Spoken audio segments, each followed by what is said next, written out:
Welcome everyone to this Raven workshop at AECtech. Thank you all for joining. We have a pretty big group, which is exciting to see. You guys want to learn more about Raven and how to customize it for your workflows. So quickly, my name is Moritz. I am one of the founders of Romantic Technology, and I also have Max here, who will be supporting during this workshop. He is also one of the founders at Romantic Technology. So very quickly, I did research at UC Berkeley on using new AI tools for architecture, and then we founded Romantic Technology with Raven being our Grasshopper AI tool. And I will quickly present the tool and then run you guys through really like a deep dive workshop where you learn all sort of the best practices and how you really get the most out of Raven for your specific workflows. So that's what we're going to be doing today. There'll be a break halfway through. We'll do like two kind of projects and really just want to get everyone um, get you going on Raven and make sure you understand sort of how you can best adapt it to what you need to do. So very quickly, most of you probably already seen it. Raven gives you a chat box that allows you to create Grasshopper scripts from prompts.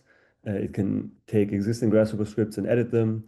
And you have a text box. You can, whatever is on your Grasshopper canvas is part of the context. So just so we're all on the same page, this is what Raven looks like. This is an older version, but this is what we do. And really, what is the purpose of this? Raven allows you to scale technical know-how. You can take scripts that your team has built and share it with like less technical team members. You can make tools much more accessible. You won't need to go and dig into like I don't know, hours and hours of tutorials to understand different plugins, but Raven can help you like speed up that process, give you access to more tools, and let you really like kind of vibe CAD the early stages of your script, and enables more sharing. So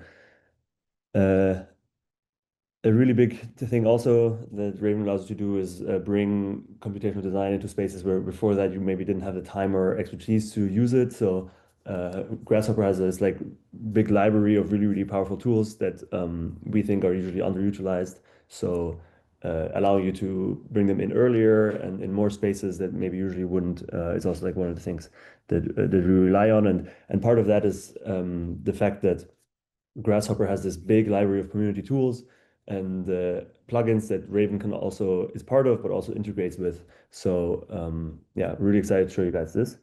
So to start off, I actually signed up all of you guys with the emails that you used to sign up for this workshop with an account with Romantic Technology. So if you check your email inbox, you should see an email that looks like this. Thank you for signing up. Some of you already had an account with us, so I expected you would know your password, but you're going to need it in a second as we set up Raven to start this workshop. So if you don't have an email, or if you want to be using a different email than the one that you sign up with, if you go to romantic.technology, you'll find the sign up button here. You can use the free account for the duration of this workshop. You'll have unlimited tokens, so it should not be a problem. And just put in your email and sign up. Then if you get this password link, you can go here to set your password.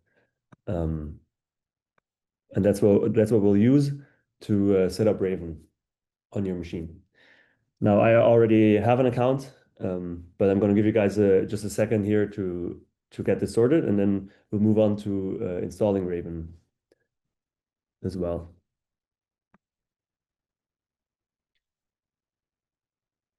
Also, there's a couple things like the link to the files that we're going to need during this workshop.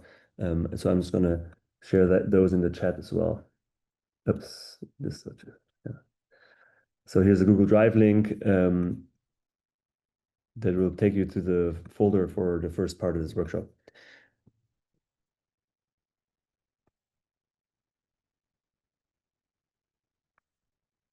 Okay. Also, if you guys have like any issue, if you can't find your email or anything like that, put it in the chat. Max, Jason, and Elsin will all be supporting. So yeah, don't worry if you don't find your email or something. Like, we have support. So as we got a big group, I'm going to be moving on. This is going to be our file, but before we open the file, we have to install Raven. So some of you might have it installed already. You can skip this step if you don't have it installed. It's really quite easy. You can open your Rhino. You can type it, package manager. This is the same for Windows and Mac. Type in Raven under the online section. Select Raven. Pick the new version that we just brought out last week, which is 0.4. Make sure it has 0.4 selected. Click install. And then Package Manager will install the newest version of Raven on your machine. After that, you have to click Apply, and we actually need to restart Rhino for the changes to take effect. So just quit Rhino and reopen it. And you'll know that Raven has installed successfully by opening Grasshopper. So we either type Grasshopper or we click the Grasshopper icon up here. I expect that most of you have some familiarity with Grasshopper already. And then at the bottom right corner of your Grasshopper, you will now have the Raven icon. So clicking that will pop up the chat interface, and you'll know that you're good to go. So I'll give you guys some time to do that, run through, go in Package Manager, type in Raven, select Raven, make sure it's the newest version, click install and apply, then restart your Rhino, and make sure you have Raven right there.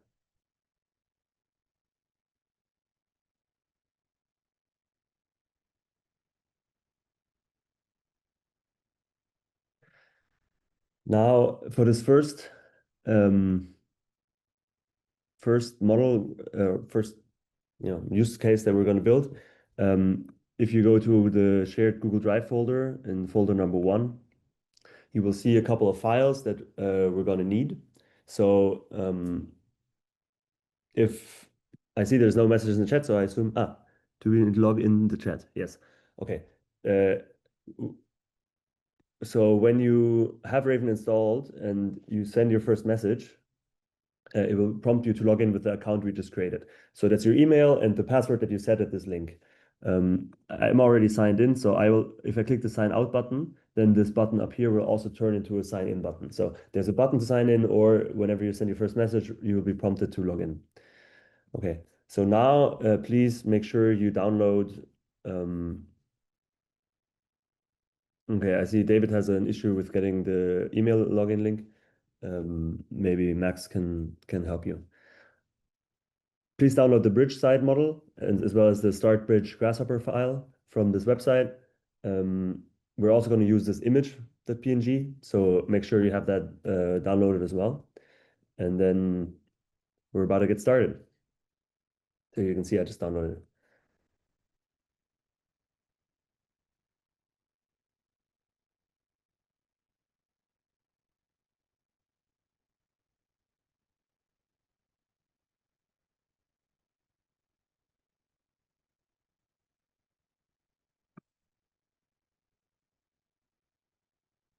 So how are you guys doing so far? Maybe give me a thumbs up or let me know. Yeah. Okay. Good.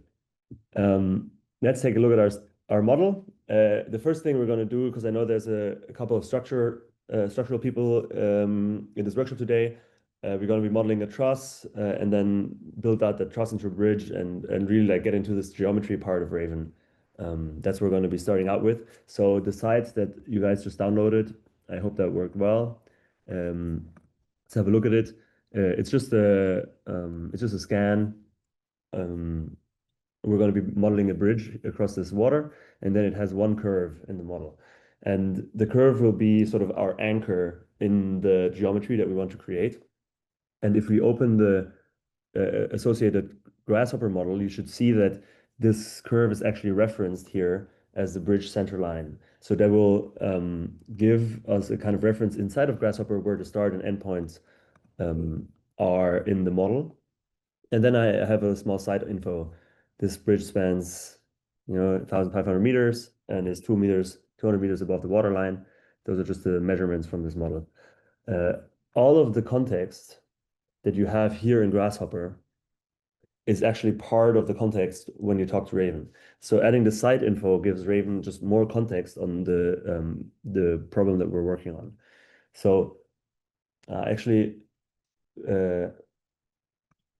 you will see that we have this handout for you guys that includes all of the things that I'm going to be talking about and like little tips and tricks. You can download that now or later, but we're basically going to be running through this throughout the workshop. It tells you again how to sign up and download. You see, we've already done that. Now we're going to get into the context management part. But if you don't remember everything from the workshop, you'll always have it here in this handout. So the first thing I want to do is actually the image that you've downloaded. If you have a look at it, it's a simple truss. So we go back here. Here, this is the image that we're going to be using. So I don't want to model the bridge yet. I actually want to just model this truss. And so instead of having this context, I will create a new Grasshopper file. So file, new document that is empty, doesn't have any bridge context. And then when you open up Raven, it's always linked to the file that you are looking at while you click the button. So if you switch between files, you always have to open a new Raven window. So Raven always has the context of this file. So I'm opening up Raven. I'm already signed in. If you're not signed in yet, please sign in. And then we're going to start out by saying, I want to add an image from my downloads. So you see now, you click the paperclip icon, select the image. Now I'm good to go, and I'm going to say model a single stiffening truss element. I want to be very specific here because I know exactly what I'm looking for. So rectangular frame with the triangle inside, and I also want the central vertical member. The truss actually has a specific height. So even though it's easy to model parametric trusses, usually your real world trusses have certain dimensions. So I can add that here. I'll just say 7.5 meters high, 15 meters long, no thickness for now, just curves. And then I can send that off, and Raven will use both the image and the text that I provided and start thinking about how to model this truss. So Raven actually works as an agentic system that retrieves certain context that it needs as it moves along. So you might see Raven call different tools such as component search or web search to draw in facts and context that are relevant for this problem. So in my case, you can see Raven's come up with a plan. First to create sliders for the height and length, and then construct the rectangular frame, add the central vertical support, and so on. And it's now going to go run through that plan. Also, you can see that Raven called the component search tool, and here it has some thoughts that you can also have a look at if you're interested. And every time Raven calls a tool and makes any kind of edit on my canvas, I get a little undo button. So anything Raven ever does to your model, you can always undo it. So I'm going to pause right here and see, maybe you guys can give me a little bit of feedback. How did you get this far? Are you still installing? Did you find your emails? I'm happy to make this interactive. So if you want to unmute yourself or give me a thumbs up in the camera, anything's appreciated. You're good. Perfect.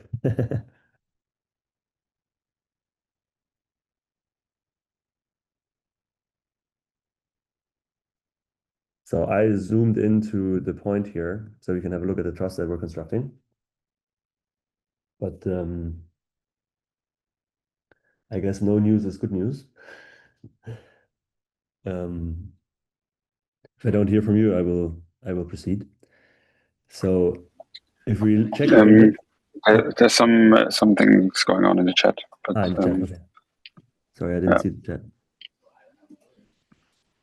There's one bug, okay. But I'll just take that. And yeah, if anyone still has issues with the installation, let me know. We just don't want you to like get left behind now because the fund is only starting. So let's take another minute or so for everyone to get ready and then continue. And if you have any questions, like anytime, right? So it says thinking hard after that error, and then now it's just saying, Yeah, just let it run for a bit. I think um, all of the thinking and stuff is just it's still waiting for a response. So it might take a little while. It's the thing with the AI systems, the generative AI systems, is that they're a little bit chaotic, so they can take longer or shorter, and it's not really predictable. So um, Brian, maybe we'll just give it a moment, and if it doesn't work, then rerun it. But it looks okay from the screenshot. Like this error that popped up it's related to a plugin that you have because Raven is trying to like I'll show this later, but it has a gotcha. tab where you can select all the different plugins that you wanted to use. And so in order to show you that tab, it has to quickly like check all the plugins that you have. But I'll show you that in the second part after the break. Yeah, let us know if you don't get a response. And if you don't, just try one more time. And then if that doesn't work, Max will be happy to help you. So you can see Raven's created my trust successfully, and we have a little script here. It constructs exactly what we're looking for shape-wise. It's just laying flat. So I'm just going to ask Raven. It's really always useful to give like small feedback or things that you see in 3D that maybe Raven is unaware of. For example, that I want it to be facing up in Z. So please rotate it to be Z up. And it's already running on the x-axis, which is what I want, because later on my bridge will be running along this curve, which I know to be done in x, so that's good. And now asking Raven to do the rotation for me. Oh, this rotation was not where I wanted to be. So it's going to say, no, that was around the xy axis. I want you to set the truss upright instead.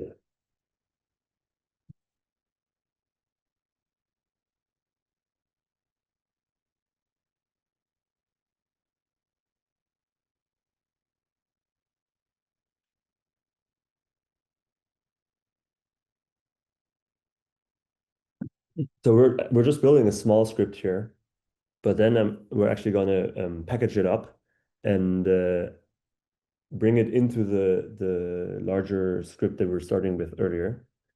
Here we go. So now I have my upright truss. This is what I was looking for. Great. And I actually want to keep this logic that we constructed and bring it into my other script, but I don't want it to get messy and I want it to be nice and clean. So I'm just going to ask Raven to say, please cluster this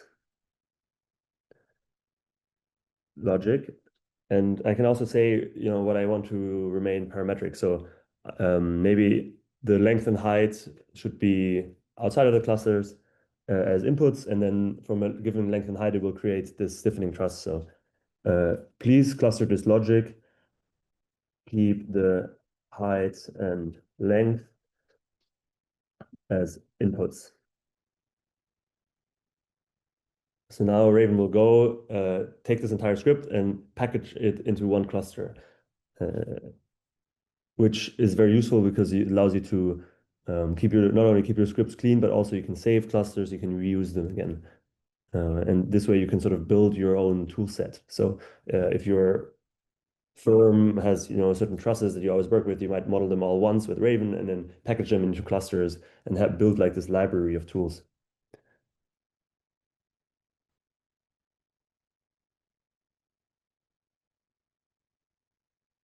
Okay, here we go. So you can see I have a cluster now with a length, a truss output, a length and height input. You can also see that we don't see the truss anymore. And the reason for that is that the stuff that's in clusters is always hidden. So if we add a geometry parameter here and just put it back, you can see our truss is back. It's still parametric and responsive. Perfect. Now, this is obviously just a very simple trust, but it should show you how you can build like a library of the things that the real world objects or logic snippets that you want to reuse. And then we're actually going to use some Grasshopper features that I think are quite neat to organize your logic like that. So if we select this cluster, then we go to File and say Create User Object. We can create kind of our own component, right? So I'm going to give it the name stiffening truss, and then this is a stiffening truss made from a given height and length along x-axis. And then here we have the category and subcategory where we want to add this user object. So those categories are the like plugin categories that you have up here. So you can add it to another one, or usually just leave it at user, which is what I would suggest. And then you can create a subcategory, and mine is called maybe trusses. And then if I click OK, now here in my Grasshopper, so I have this Zoom UI here. Okay, you can see a new category has been added. It's called user objects. And I have my truss cluster here ready to go whenever I need it. So you can imagine I might build out this library to have all sorts of different trusses that I want, or maybe panelization logic that I need for my facade, depending on what your specific industry and use cases are. Now that I have this done, I will save this file, close it, and we're back in the start bridge file. So to close the file, just go on file, or you can Command W, close it. Under window here, you can also see the different Grasshopper files that you have open. Windows it's similar, it looks a little bit different. But I'm back in this file where I can pick my truss, bring it back on the canvas, and now it is part of my Raven context. So I have to close Raven again, open it for this new file. So for my start bridge file, to run over it again one more time, we have the site info panel where it's just some text. Then we have the bridge centerline referenced here that gives Raven a kind of, or like us in Grasshopper in general, just something to hook into and have a reference in the actual model. And I brought in my truss element that I now want to use and array it along this center line to start building out a bridge. So now I will say, make a roadway around the given center line with a width of 27 meters. Then array the stiffening truss elements along left and right along it.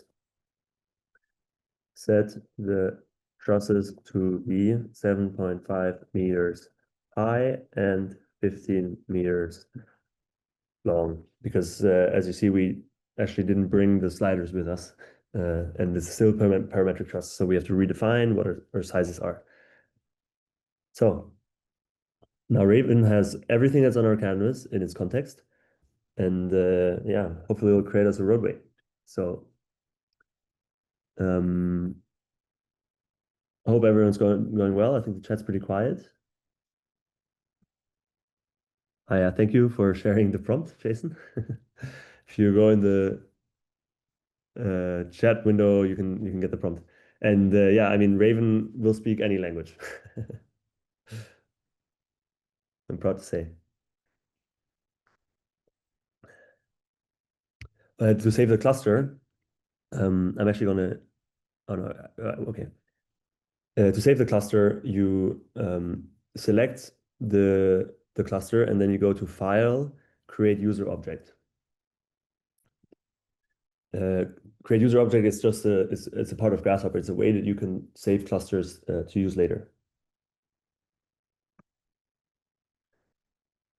Okay, now you can see Raven's getting started. It had an error that it just fixed. I don't know if you could catch it. See these errors? Raven sometimes gets some inputs wrong or something, and then we'll just like go over them and fix them. So that's why it's like it keeps iterating and thinking here. I'm actually gonna go. I will add a point at point 0, then I will select it, press Z for zoom, and then S for selected, so we can like zoom down here, so we can see kind of the structure that's going on. Okay, now we see that the trusses are getting arrayed, but they're oriented wrong. So knowing that they're getting oriented wrong, I can ask Raven to flip them. The trusses are oriented wrong.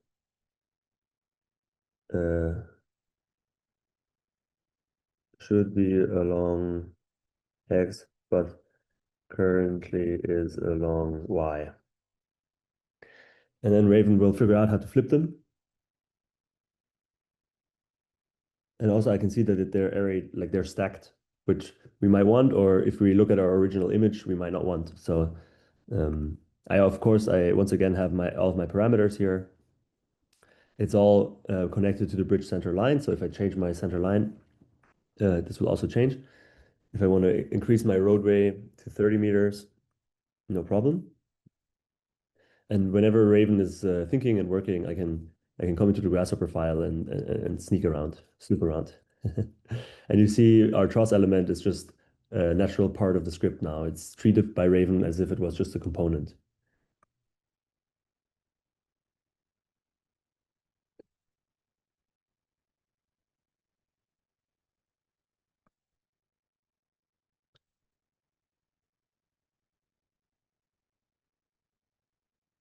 Yes, Anmol, Raven does have the context of the components that are within the cluster, and it can still go back and change the cluster. So it is much easier, better to first build a whole logic and cluster it after. But in theory, Raven can go in and change things. Okay. I'm still having some issues with my trusses, but as you know, with generative AI, the systems are very chaotic, so they will be probably different for you guys. I will just have a look at what's going on in here.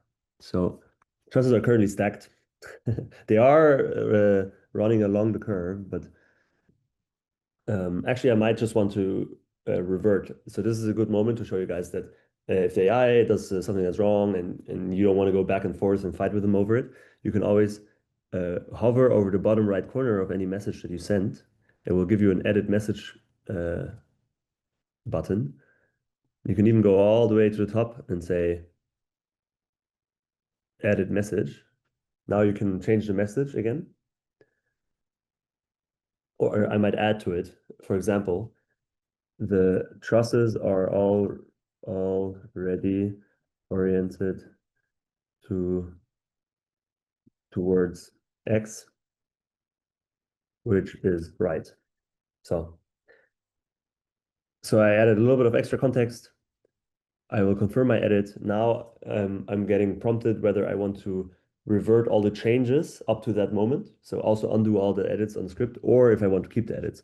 But I do want to undo the edits because I was unhappy with them. And so I'll just say yes, which puts us back at the moment before Raven made any of these edits and basically just reruns it. So this is one of the ways in which you can try out things with Raven and you can always go back. So not just undo things that it does on your script, but also go and change your message around, add the extra context that might be needed, and then run Raven again. And now we're back. Raven has run a component search to make sure it gets all the right components that it needs. And our roadway is back.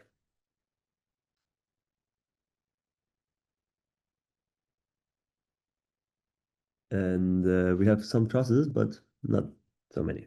So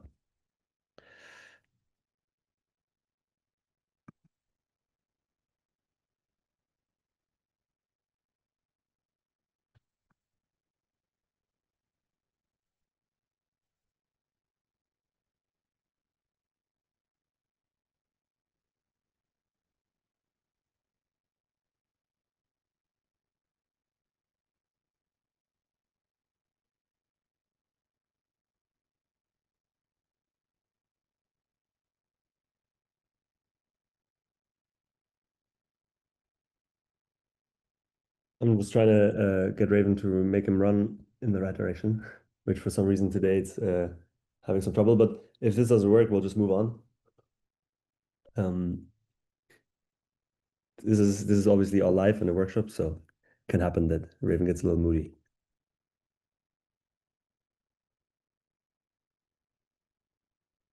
Yes, Zakazi, if you do an edit like this, Raven will not remember what was in the conversation, so it will reset it to that moment. So whatever you see in your conversation is the things that Raven has access to.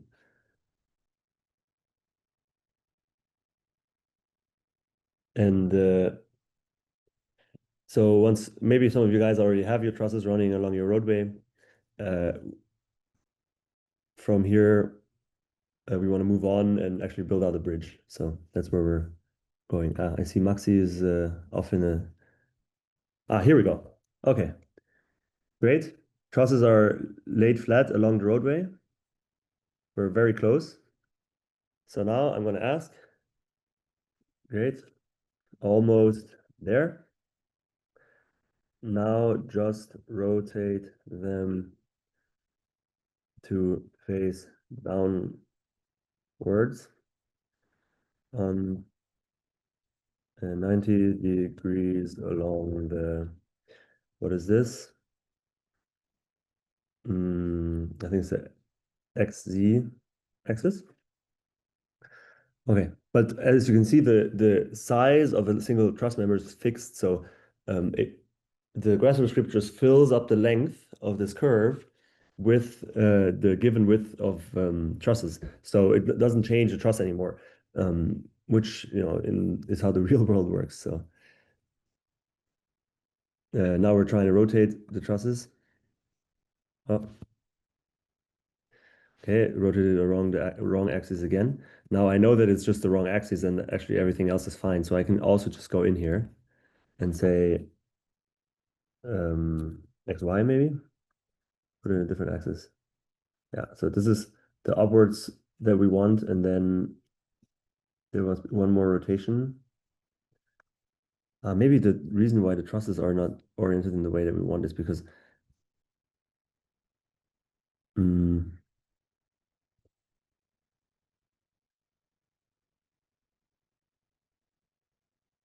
these, I'm just going to have a look at what's happening here.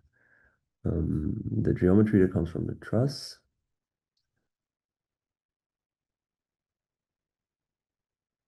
is exactly the right orientation, so we should not have to rotate it at all. We should just move it, I think. So take the transformations and move the geometry there.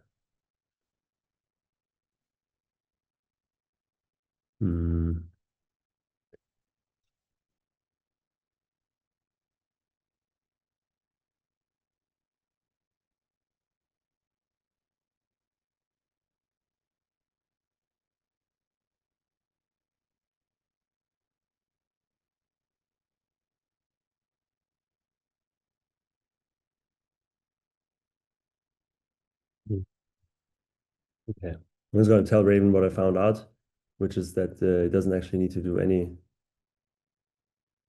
rotations. Oops. You don't need to do any rotations. They are all unnecessary and wrong. So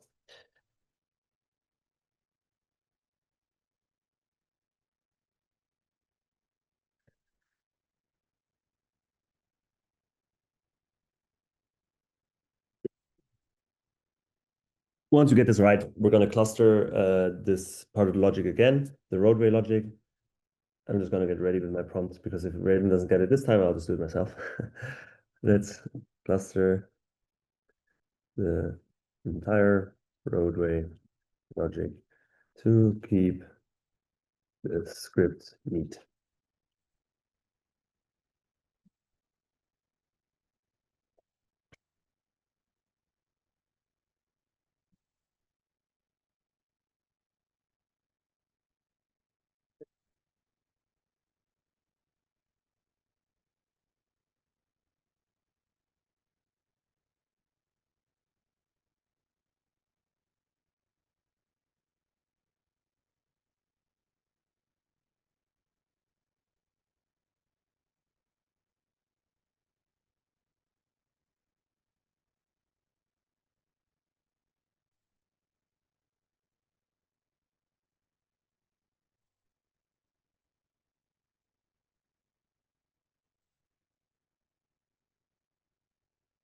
Hmm.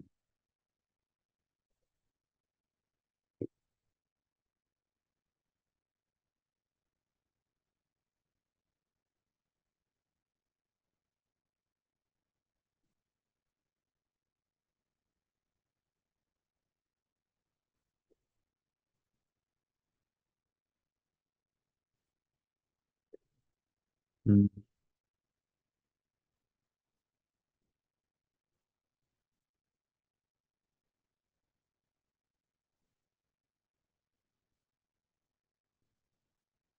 Okay, so I think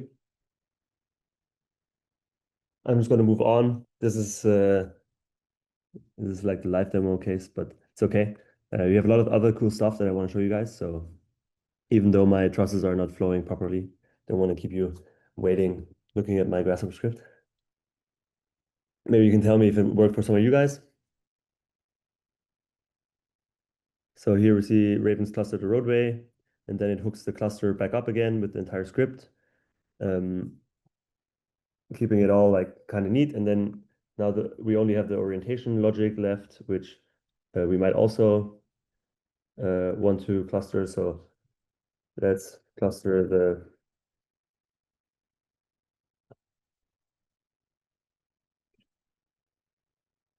orientation logic as well. And Raven actually also always goes in and gives you nice little parameter names for your clusters. It gives it a nickname that you can see floating up here. You can even ask Raven to write the descriptions for you. So if you make it into a user object, everything's already there, ready for you to go. Next, I actually want to build this out into a bridge.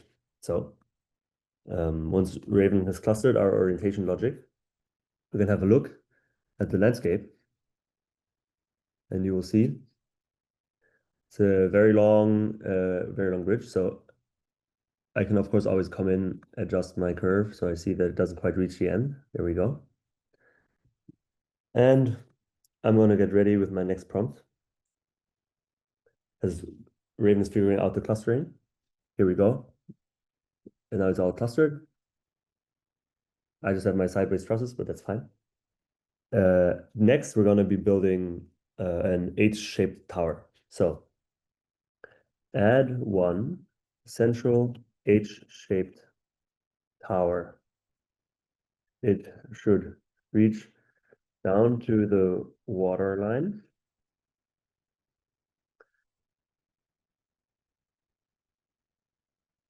and up from the roadway 80 meters. And from the roadway up 80 meters. So yeah, I think we'll just start with this. And then, of course, we can add suspension cables, really build out this suspension bridge.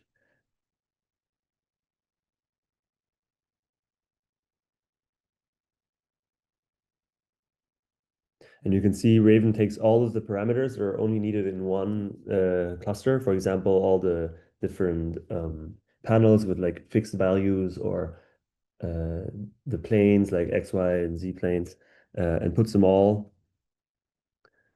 inside of the cluster. So the script that I have now is really quite clean. And Raven's back at it, running component searches, beginning to construct this tower. So here we see the first iteration, still missing some. Actually, if I see what's, here we go. Starting to grow a tower. Of course, it's not wide enough yet and stuff like that, but I can always iterate with Raven. So it's good to see that starting to take shape.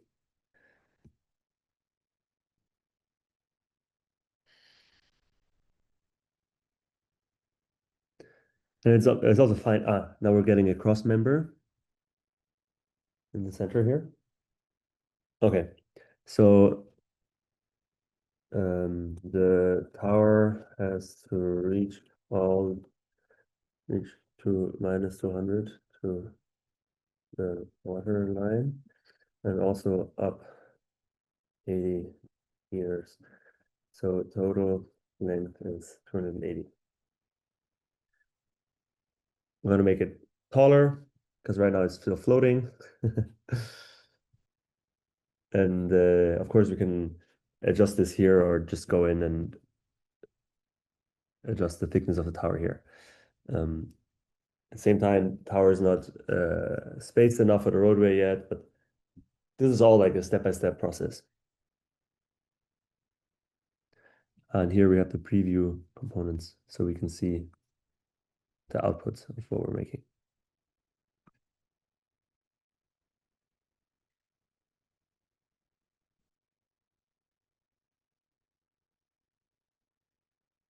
There we go. Now our tower is finally tall enough. It needs to be wider than the roadway so cars can pass.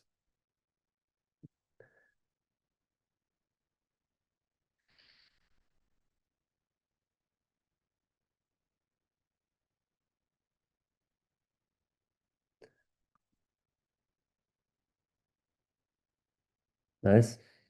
So we get the width. We can probably adjust the height at which the truss is set, um, the other member is set.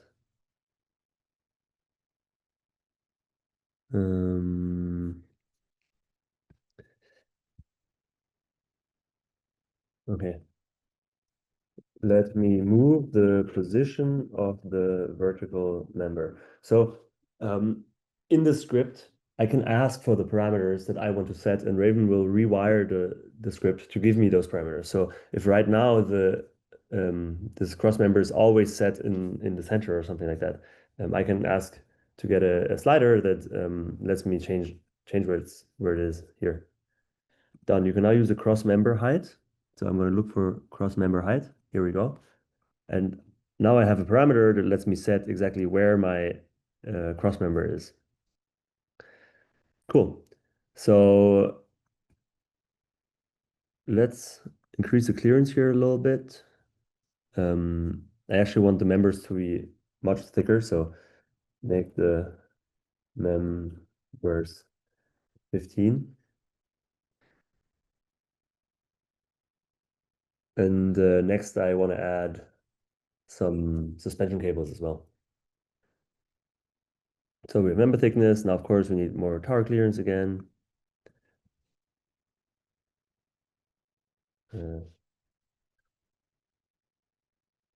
It's almost faster to just ask Raven to adjust the slider for me than to go in and change the slider. So, of course, very important. Oh, now they're really big, huh?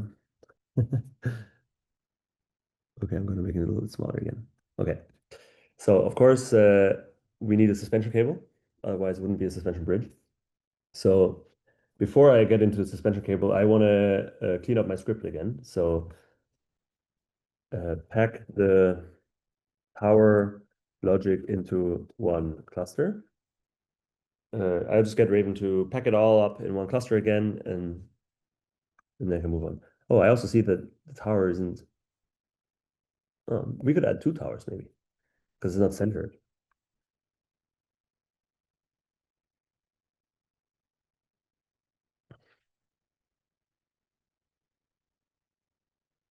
But yeah, letting Raven clean up my script is really quite rewarding. And I don't have to deal with the spaghetti anymore.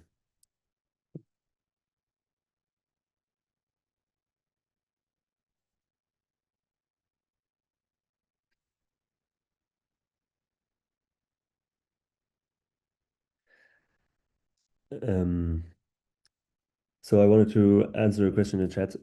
Raven will read what's on all the panels in your canvas. So I just added the site info as an example of how you might provide specific context that is okay. Raven now moved my tower logic suspension tower in here. So now if I want to change the tower, I have to go in here, but that's fine. Raven will read what the panels on your canvas say. So cross member height. I'm going to adjust this again. Okay. If you want to give Raven an extra context that is maybe site specific or something, it's good to put it on the panel. This is just an example of how you might do it. You can always put it in the prompt. That's really same thing for Raven. Doesn't make a difference. Okay. We have it back. We have it cleaned up. Let's make some suspension cables. I see Raven has some leftover components here from the clustering. That's fine. Here we go. We have 3 nice clusters that built the suspension bridge for us. Now let's add some cables. So let's see my notes here. Okay. Add suspension cables from the start to the end of the roadway, or actually from the start to the top of each tower leg and back down to the end of the roadway. 1 for each side. I'm actually going to share this in the chat.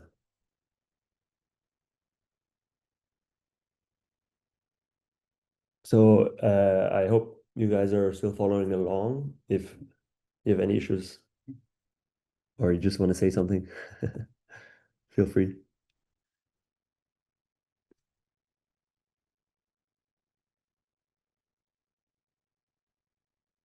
Does it matter that the truss is only on one side? For me right now,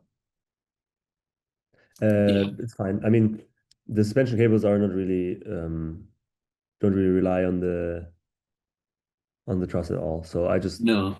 Yeah, Max and I were in the breakout room and I missed sort of, so we had it vertical, we were going across the road, and then so is the idea that you turn those trusses into essentially like vertical trusses underneath the roadway later? Oh, yeah, you can move them underneath the road too, yeah. I mean, mine are still laying flat, but yours look pretty good. Also, you have a different kind of truss, but I think that's okay. If you want to move them underneath the road, just ask Raven. I don't think should be an issue. Probably gonna do it quite quickly. So Raven's still working on my cables here. Actually, it reverted something. Oh, okay. Um,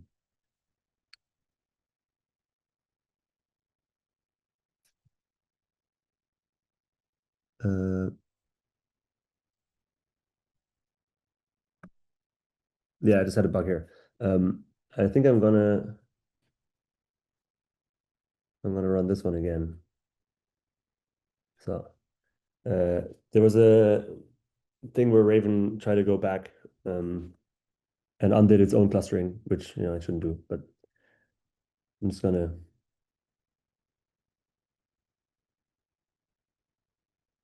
make it cluster it again.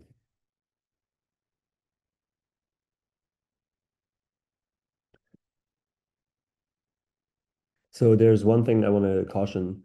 While Raven is editing your script, you don't want to be going in and out of clusters because that actually changes the active script in your Grasshopper, which then confuses Raven as to which script it's editing in. So it's best to just like you can work within your script however much you want, but if you like start opening and closing clusters, it makes the other script inaccessible. So don't do that.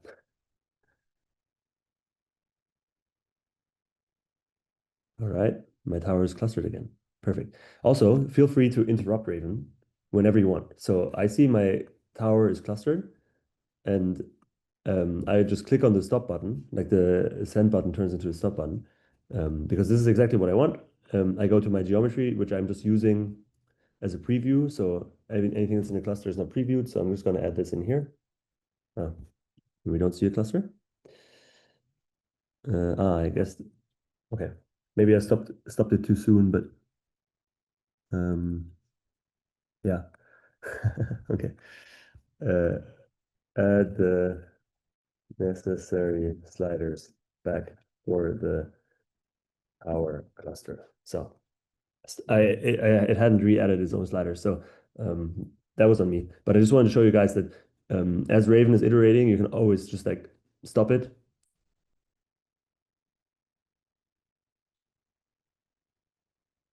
Well, that's a good question about in the chat about how many components you can do. Yes, you will run into problems. The thing is, just clustering components is not that hard for Raven, so give it a try. But if you wanted to like intelligently understand and modify a script, that is much harder as the more components you have. So just for the cleaning up, it should be okay. Also, currently, if you have bugs, if you have groups in your script, then that also causes issues. Okay. Great. We have a bridge tower back. That's what we wanted. Okay. I just I'm gonna give you guys a couple seconds. I'm gonna run the cable prompt again. Okay. And then just gonna let it run for a couple minutes. I'll be back in a second.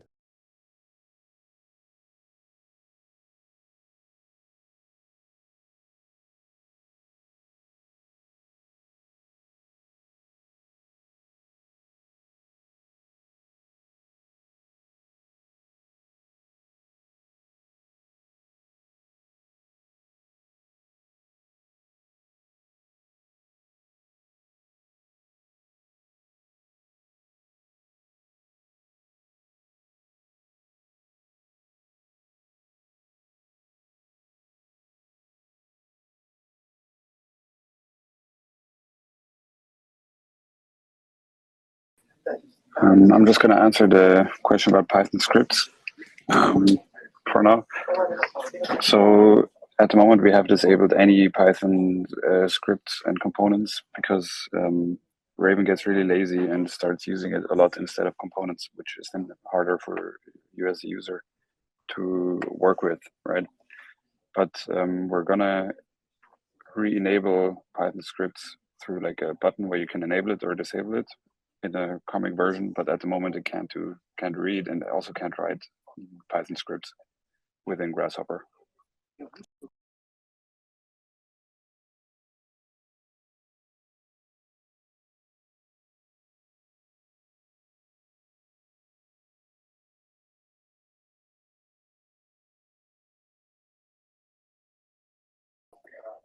Moritz, you're muted. We can't hear you. Okay, sorry. I'm gonna hook this back up, and apparently we should get our cables once we have this. So let's give it a try.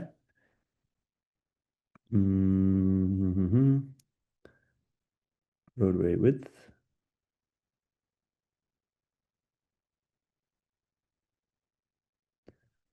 I don't have a tower height component.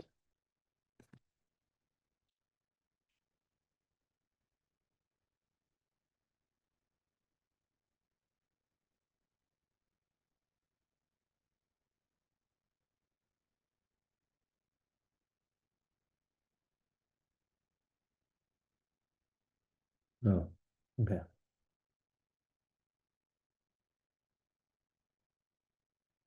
I just reverted and let it run again. For some reason, try to. Okay. I know. I think I know what the issue is. Okay, I can see Jason sending us an image. You got a clean truss. Very good. You actually want to probably do this. Actually, I'm going to do it this way. Let's go back. Before we packed the tower into a cluster, because the issue is we actually want to know the top points of the tower legs in order to do the suspension cables. So before we pack the tower logic, I'm just going to say no, add the suspension cables. So I'm going to paste that up in here. And run it again, because otherwise we're hiding kind of the information that Raven needs, which is where the tower blocks are and what the top points are, by clustering them away, right? And so then Raven has to go in and like mess up the cluster to get those points again, which is not as reliable as just having the script out in the open with all the information that Raven needs already accessible and then clustering it afterwards. So that's actually why I'm running into trouble here. So I'm just going to fix that.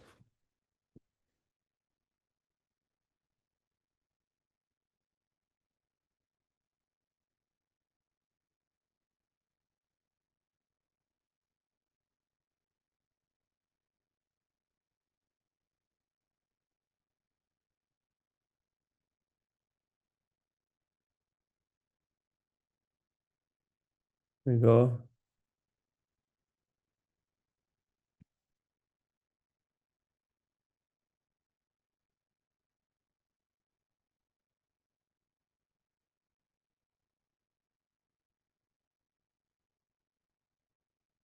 And now Raven made straight cables, which is not what we want. So I'm going to ask it to do the catenary cables instead.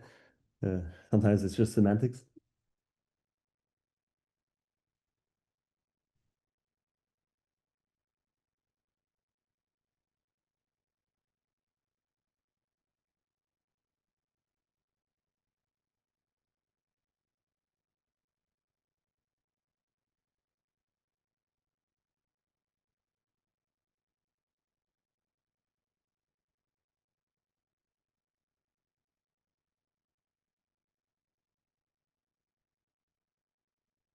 Okay. Now we have our catenary cables. It's just at the wrong point. So not the right point for the top of the tower. The current ones are at roadway height.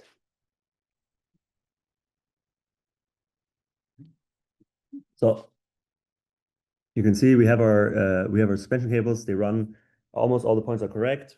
It's just they should be ending up here and not down there. So that should be a pretty easy fix. And then I'm going to ask Raven to cluster everything again. So giving it access to where actually the tower is and what the tower geometry, how it's constructed, allows it to successfully connect to it, which is something you might want to consider. If you cluster too much, then it's hard to add to a script. So you want to have the stuff that is relevant for the thing that you're doing, not cluster it. Oh.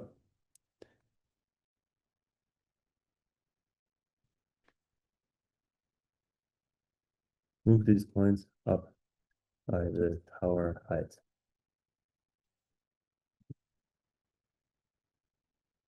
I also think right now the script is also just growing, so it's clearance.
Okay. We're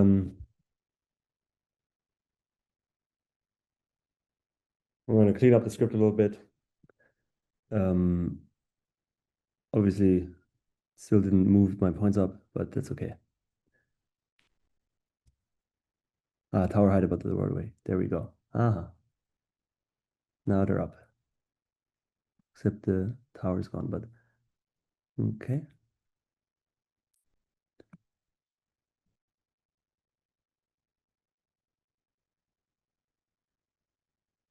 Okay, I think we're close. Once it's clustered, it's also easier for me to understand what it did, and then I can fix my towers. But you can see my cables are now going where they should be. So,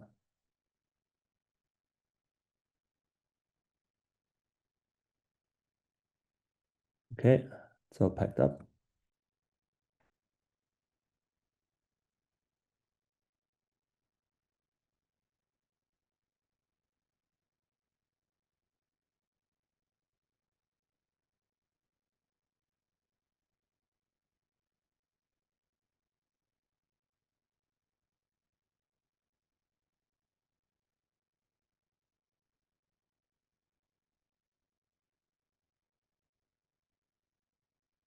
So thanks for the question about Karamba.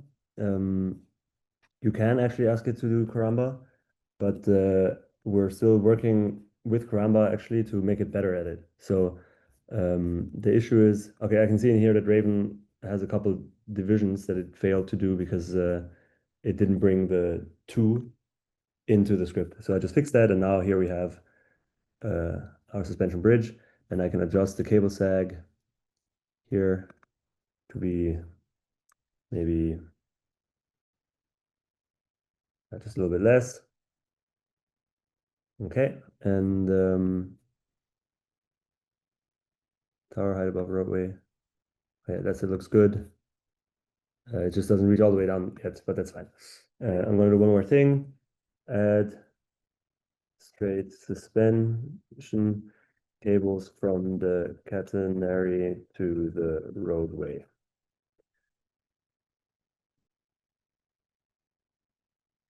From each catenary to the roadway. So the thing with Karamba is that we actually have a collaboration with Karamba because they're super into what Raven can do and exactly what one of you guys just mentioned in the chat, this idea to iterate.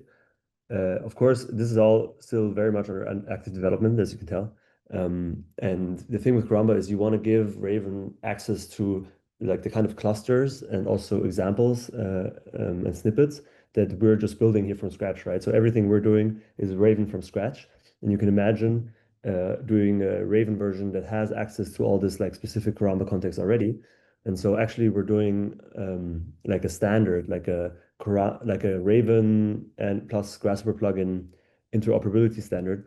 And Karamba is one of our partners. Karamba and Shapediver is the other so that when you use Raven with Karamba, it can pull in all of that context and information, all of the clusters that it needs, just from our hosted website. So when you open Karamba with Raven, it will already know all those things. It's just that we're still working out the details of the standard.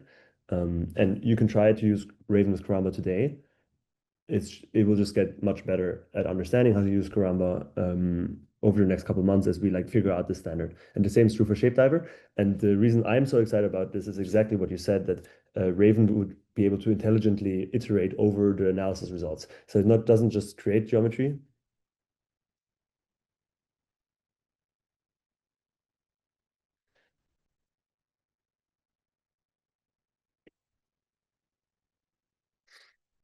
It doesn't just create the geometry, but it can create geometry, get an analysis of the geometry, create another one, and sort of figure out an optimum.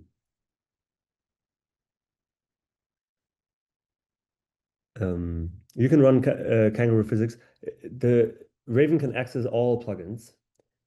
It's just that it doesn't necessarily understand all of them as well as it does native Grasshopper components. So you can run Kangaroo simulations, but yeah, I mean, it also kind of depends on how good you understand Kangaroo simulation. So if you know what you want to do with Kangaroo, you can tell Raven to do it and it will do it. If you don't, if you're super unfamiliar with Kangaroo, it doesn't have specific Kangaroo context yet. So that's also one of the things that we need to add.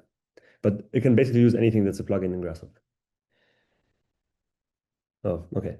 Well, Raven's going crazy and deleting everything. I just wanted to undo a couple things, but I'm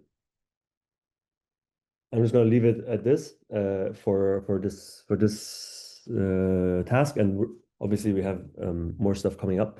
But I'm going to run you guys through a couple general things, and then we're going to have a little break, and then we'll go into section 2 of the workshop. So I'm just going to open up a new document. Okay, so there is a settings tab in Raven, and I just want to run you guys through that because there's also a lot of questions in the chat about plugins. So currently, if Raven runs a component search, it can find components that are part of your plugin. So if it looks for, I don't know, a Kangaroo physics solver, it can find it. But you can also be more explicit and ask Raven, send Raven like plugin context that you want to use. So if you open up the settings tab up here, you can see there's a bunch of things you can set. So first of all, custom instructions. Custom instructions, maybe for the people that want to speak a Raven in their own language, could just be please speak Swedish. And then Raven will always be speaking Swedish with you. Even if you ask it something in English, it will respond in Swedish. But it could also be more specific. For example, always use my firm's documentation style for naming things. Or another one that I usually do is keep things very simple and straightforward, and don't try to do like overly complex things, which Raven can do and it can try to do, and sometimes it's interesting, but maybe in your specific use case, you never want to do that. And whatever you put in here, I'll just put speak Spanish. Whenever you open up Raven, that will already be loaded, right? So these settings are kind of global. So no matter what file you're in, you can open up a new file and Raven will remember those custom instructions. So this is a way that if you figure out a couple tweaks that you like, you can put them in there and Raven will always remember them. And then, of course, the other thing that you can do in settings is you can see all of your plugins. So everything that's grayed out here are the categories that are native to Grasshopper and that you shouldn't have to explicitly send. But even there, you might figure that there's this like sub-tab, so you can open a sub-tab of the Rhino components, which are quite new, that Raven might not be so familiar with, that you're interested in, and you want to send, for example, all the render and viewport components. And then you can close this, and what I've selected are two subcategories. So they're the viewport and render components, so all the components in here, all of these components, and all of these components are now explicitly sent as the context to Raven to use. And then now if I ask it a question, it will have explicit context from these Rhino tools. Now you can see if I select all of the Rhino components, I get a warning because it's a lot of component data to send along, which makes Raven slower, burn more tokens, and not as intelligent. So I don't recommend doing that. But for example, Ladybug, which we might do a demo later today, is actually is very cool and very useful. It's just I didn't want everyone to have to install Ladybug, so we decided not to do Ladybug as part of the workshop for you guys to do. But I think I'm going to give you guys a demo of this a little bit later. So you can just select Ladybug, and it will have all the context of Ladybug. And then as you chat with it, it can use those components. I think we're going to take a 15-minute break here. So after the break, we're going to come back to a different file. The number 2, actually, you might want to get prepared already. If you go into our folder, there's a number 2 here. I think we'll need a an model explicit and a link new for start that. file. So I'll see you guys in 15 minutes. Yeah, let's do that. And of course, you can keep playing with Raven and come back with questions if you want. But otherwise, I'll see you then.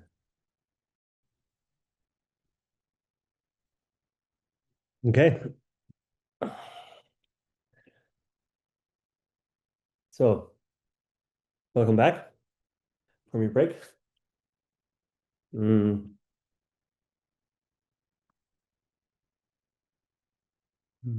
just going to assume that participants are back. I know that some people are missing, but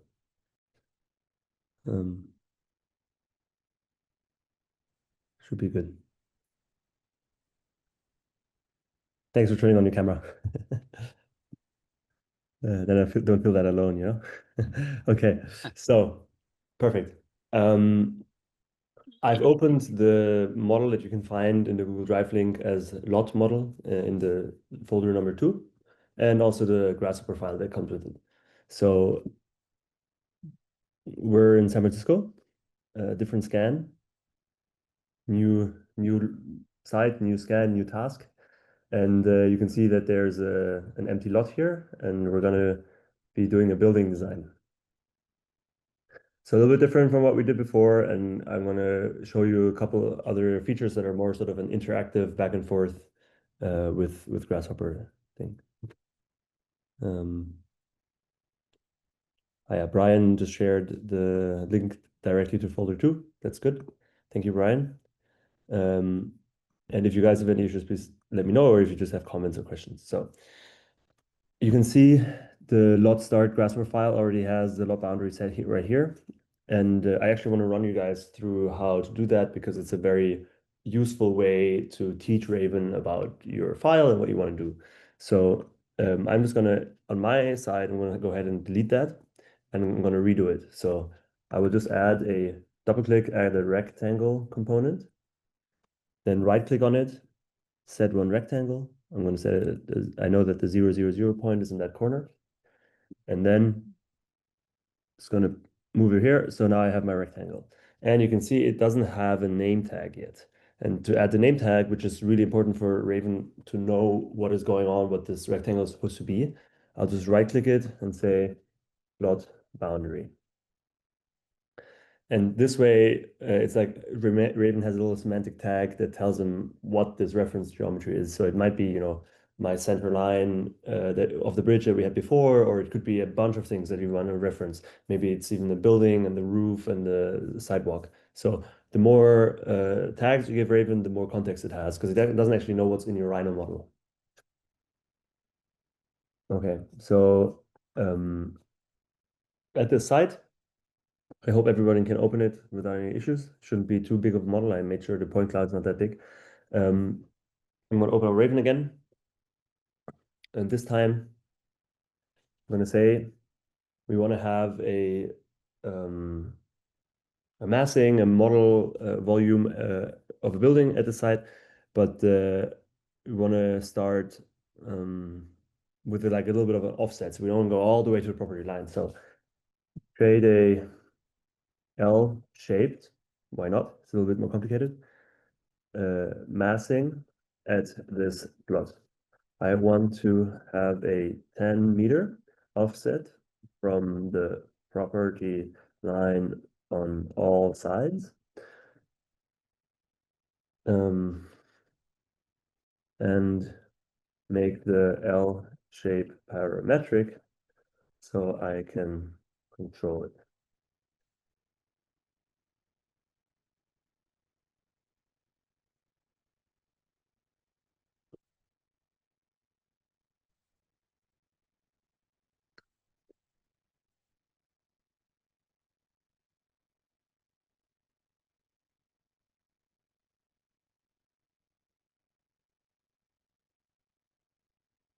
Oh, now my Raven speaking Spanish to me. Because I still have it from the earlier settings. But yeah, I'll fix that in a moment. You see, it works. One quick question on those settings. So Mhm. is the idea, if it's already pulling from everything in your components folder effectively, Mhm. the tick box kind of functionality is just a way to bias those plugins like further, basically? So the reason why these two things exist right now is that we started with the tick box, and without the tick box, Raven wouldn't know what's going on. But we're moving more towards an agentic way where Raven can discover things on its own, and maybe we will switch it to Raven will always have access to all the things unless you block them.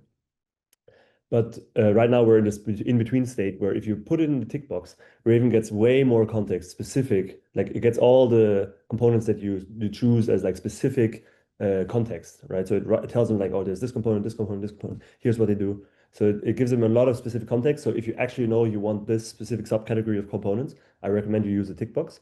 But over the next, or like until the end of the year, we're gonna move away from the tick box mode to a Raven will discover what it needs sort of on the go. So this is kind of like an in-between state that we're in right now. Use a tick box if you know that you very explicitly want to use those things, but Raven can discover the components and use them also without you ticking anything. Do you So think we could tell Raven, hey, turn this one especially off? basically most of the Yeah, issues I yeah. had at the beginning of the last one were DLLs and like weird Mhm. inherited original storage, not the current ones, like the original location for because some people I know Okay, okay. they wrote it poorly or something, I don't know. And so Okay, it yeah, just was that's discharging weird. like eternal notifications for that one in particular. Okay, yeah, that's weird. We'll definitely move to like change it so you can block stuff like this too. Because I've had the same problem. I've had like weird things that I've installed in my Grasshopper at some point in the past, and then Raven can't like understand them and gives me errors. So I'm familiar with the errors. Um, so that's just a bug that we have to fix.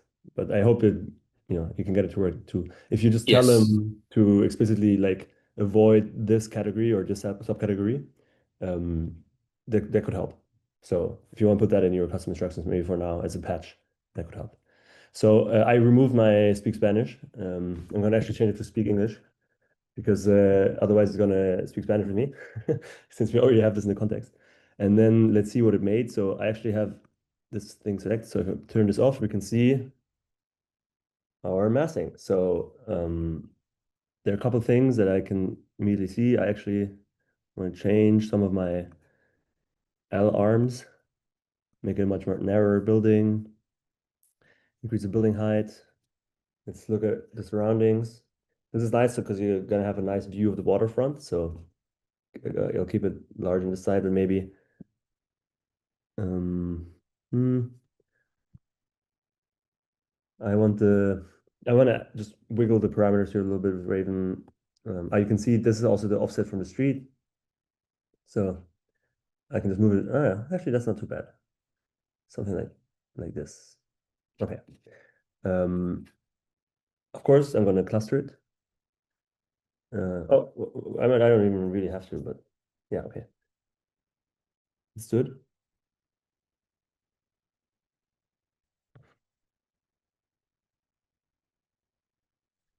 And one thing that I really like to do in Grasshopper is if I have a reference to something, like here, for example, it's the rectangle, right? I could now go and change the rectangle, and it will change my entire script. But in the plot outline, it doesn't really make sense. But okay,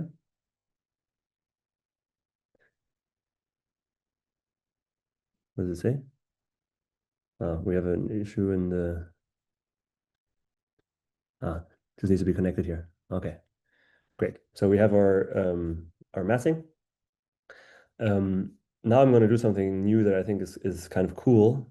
Um, Instead of doing this preview, which I don't think we need a super wide building, I'm going to say, please use a geometry cage component set to or named massing to let me push this geometry into Rhino.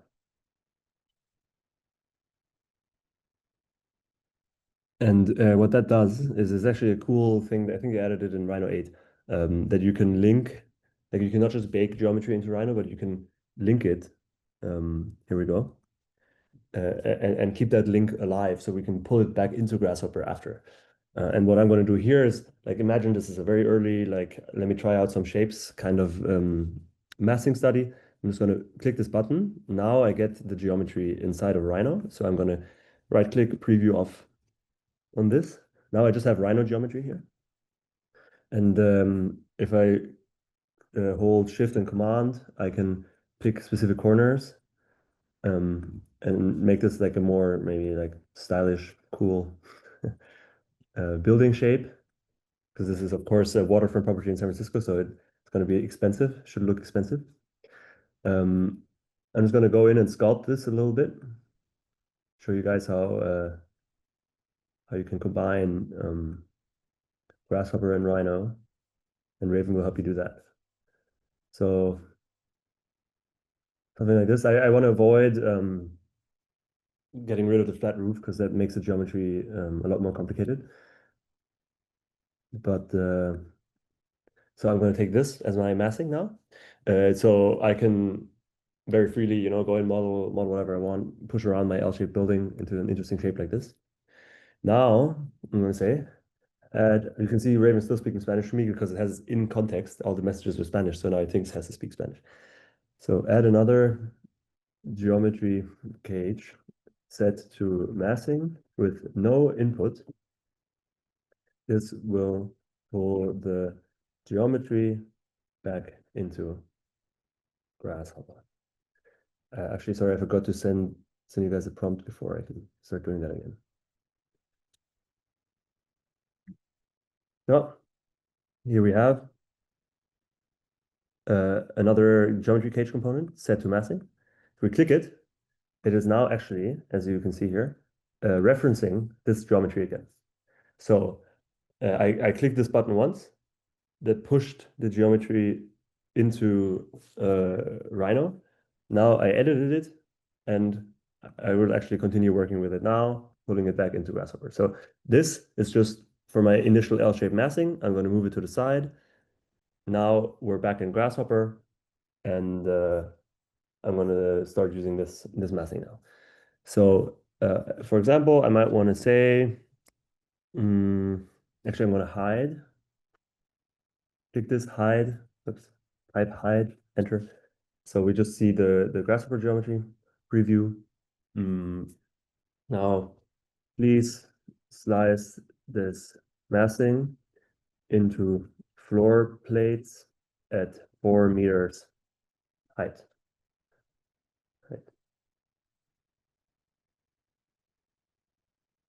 And we're going to set up a script that allows us to go back and forth between this sort of direct interaction in Rhino modeling and then adding like a lot of complexity back into it quite easily. So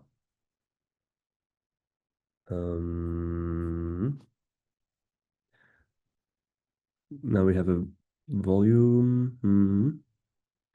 That's the wrong component used here, but I know that. I mean, I can let it fix it itself, or just do it here. Okay.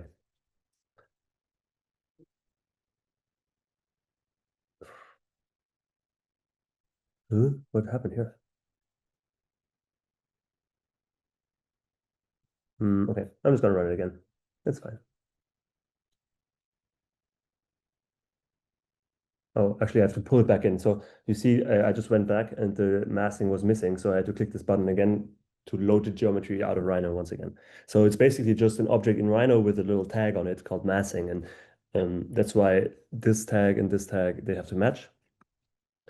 And later, if I have a new site or I want to completely change my initial L shape, I can just bake it again, edit it again, and then apply all the, like put it back in and apply all my floor plate slicing and all the things that I was doing back onto this volume.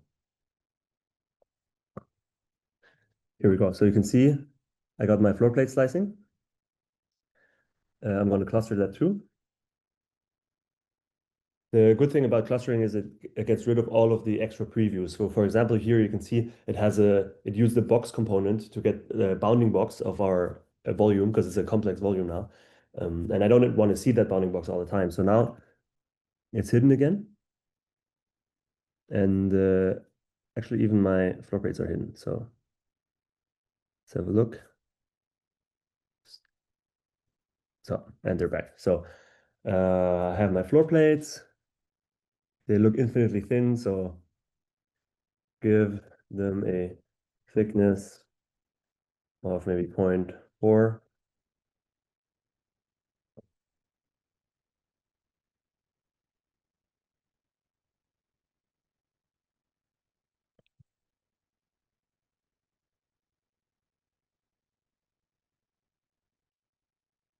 Okay, now they have some volume. I want to add some cores, but I might just want to do that in Rhino first. So I'm going to switch my Rhino to the top view. And then with the rectangle tool, maybe I'm going to go in here and draw some rectangular cores. And then I'm going to reference them again later. So I don't have to program everything in Grasshopper. I can always go back and forth and draw in other geometry, which is maybe sometimes easier if you want to do some direct manipulation things. So here I'm just going to create a new curve parameter. I'm going to right click, say set multiple curves.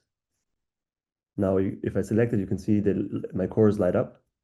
Right click, name it core outlines.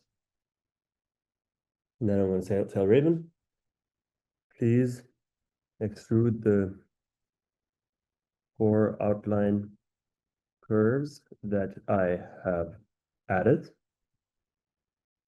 and cut them out of the floor plates as well.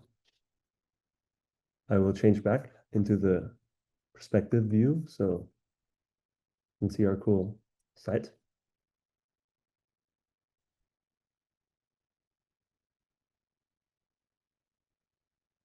And you can see my core is actually interfering with our funky shape. So I can just select through the Grasshopper model and move my core around.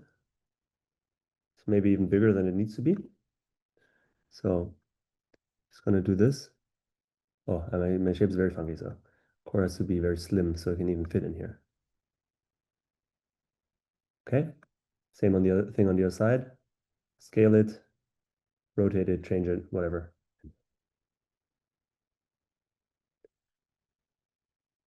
There we go.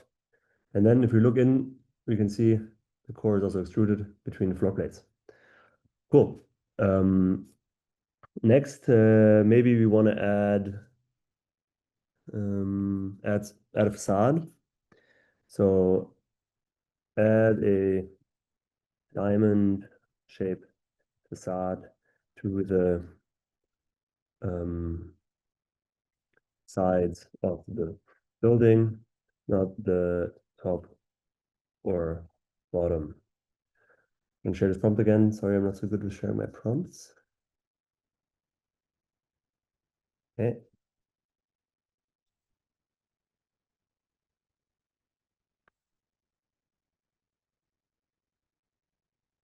I could have done a little clustering here too for the cores, but shouldn't be a problem.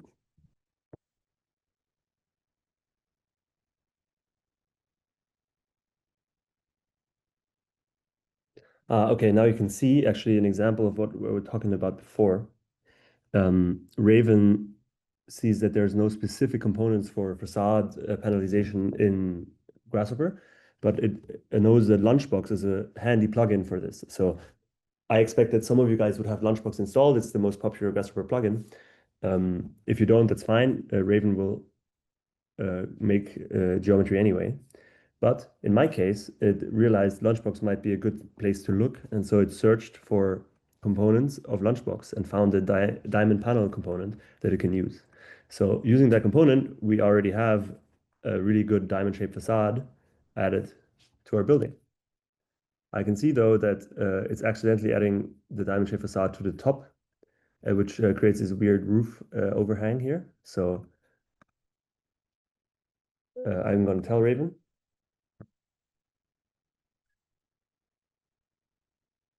Also applied to the roof. Make sure to ignore the roof. Also, you see that Raven already added piping to accentuate the facade, which might be an issue if your computer is not super fast. So in my computer, it gave me a freeze for a couple seconds just from adding that geometry.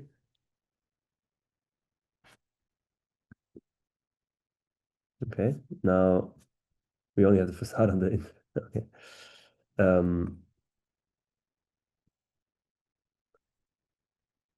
Raven added the facade to all the places where it wasn't before, but it removed it from the sides as well.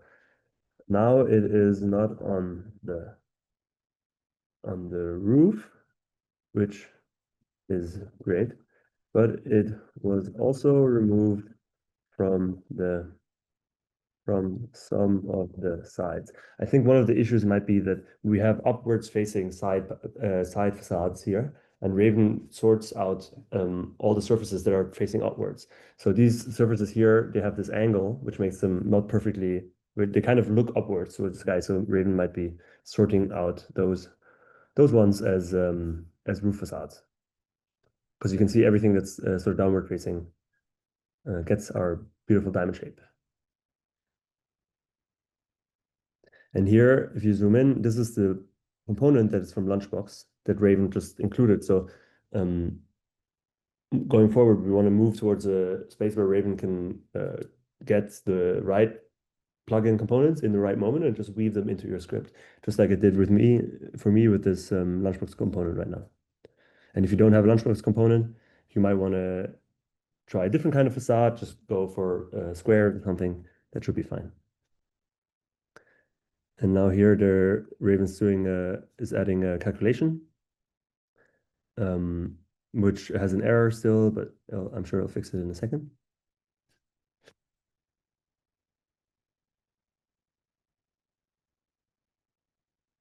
It's trying to do an either or, which is not possible actually.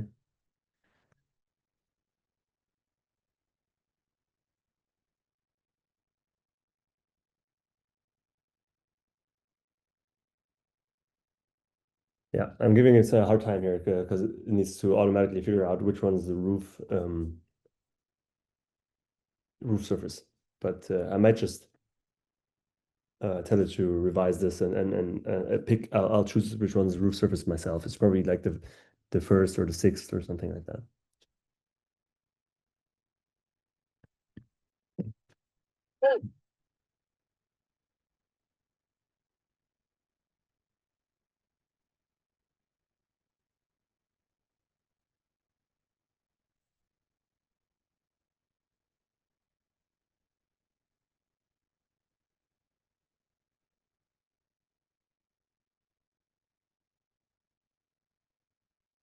Okay.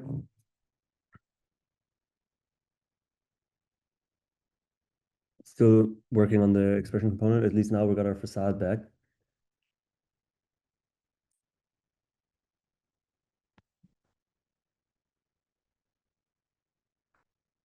Here we go. Nice. Successful. We got a facade on all sides. Great. Let's cluster this, because we got the bounding box back because Raven did some new calculations. So I want to hide all of that again.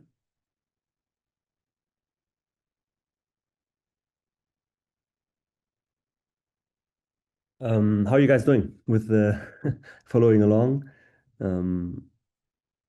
Maybe some of you guys don't have Lunchbox installed. If you want, I can remove Lunchbox and do a different facade as well.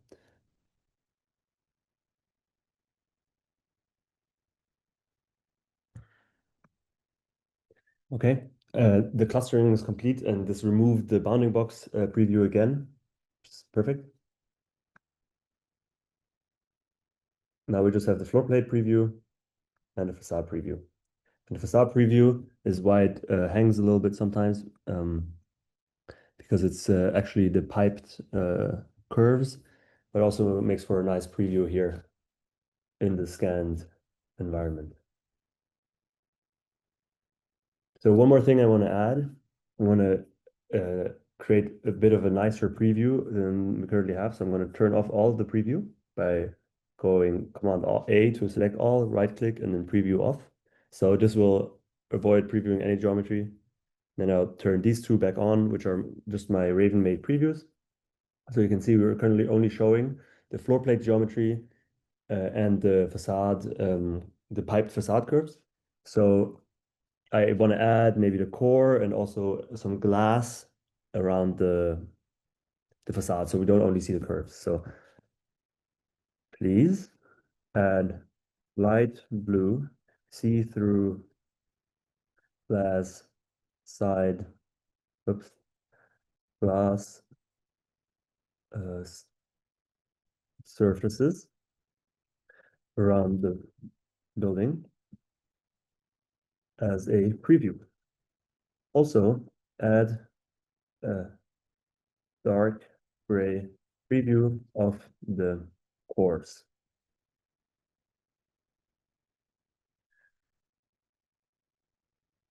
So all of the like color setting and previewing Raven can also handle for me.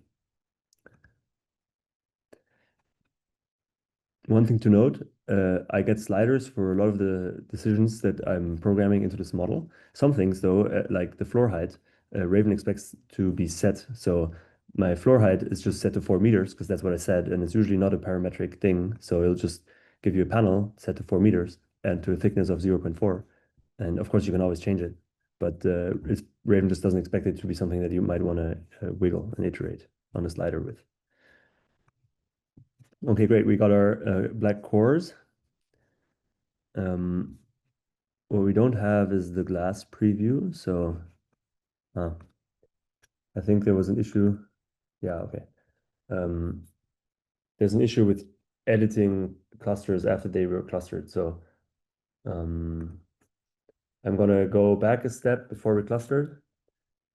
Clusters is really something you should do when the geometry is done. So I'm going to ask it to build the preview before we clustered this geometry, which means I also need to pull the massing back in.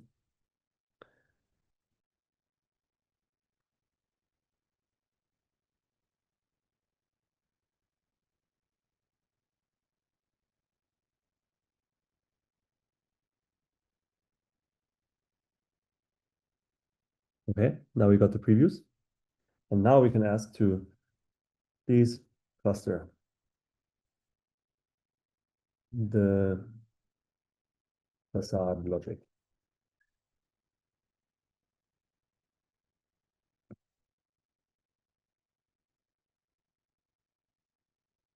Hard to see, but there's a see-through light blue glass preview in there. And once we cluster away all the components that we don't actually want to see, preview should be good.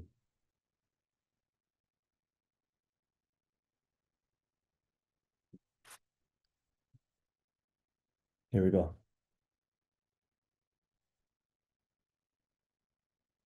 Turn off the other components as well.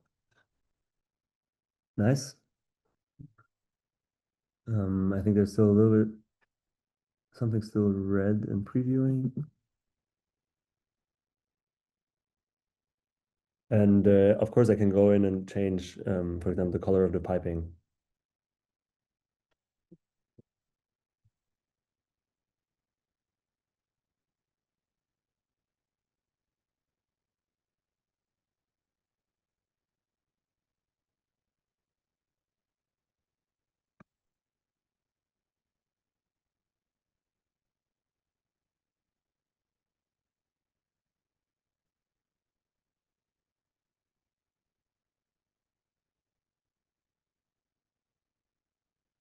Okay.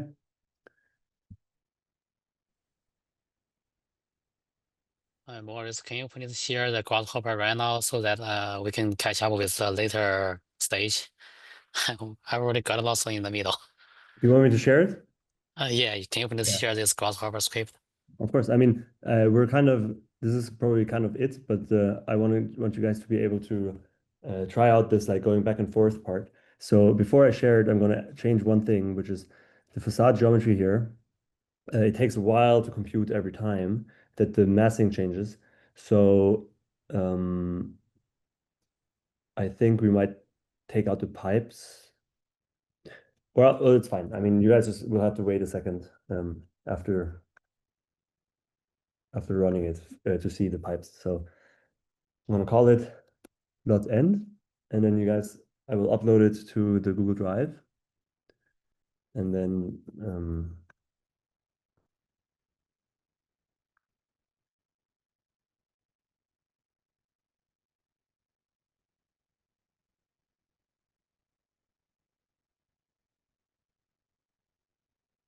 I'll put it in the folder 2, which is where this exercise was.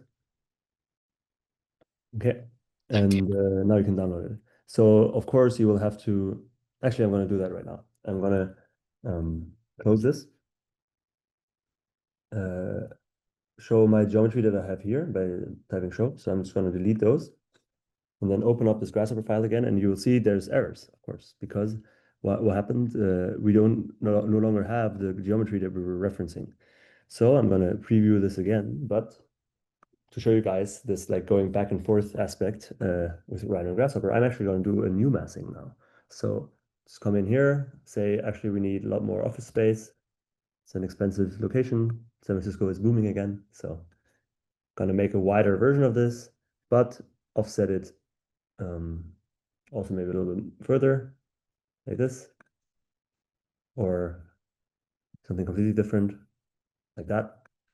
And bake it out again. Have it back in Rhino. Turn off the preview. Do my funky edits again. So maybe scale down this side. I like the look of like pulling out one corner. I think that's kind of cool. So I'll do that again here. And maybe push in this one. So by Shift and Command, I can pick curves or points. And then this corner looks a little bit boring. So let's align it. We have this like pyramid shape. And pulling out this corner will give us like a little bit of an overhang in the courtyard, which could be nice because it rains here all the time. So this could be a big entrance. Okay, now I have a new version of this building. And I can hide it again because it already has a tag. All I need to do is say, is click here and it will load it back in, do all of the floor plate slicing, facade, and all of that, and it will take a second to compute. So bear with me. Oh, well, if it loads. Nope. Okay. Massing out. It was actually renamed, so we need to call it massing out. I'm sorry, guys. You have to do this in your file as well. You can see here the massing thing was renamed by Raven. So I'm going to load it back in, and we'll apply all of our geometry again.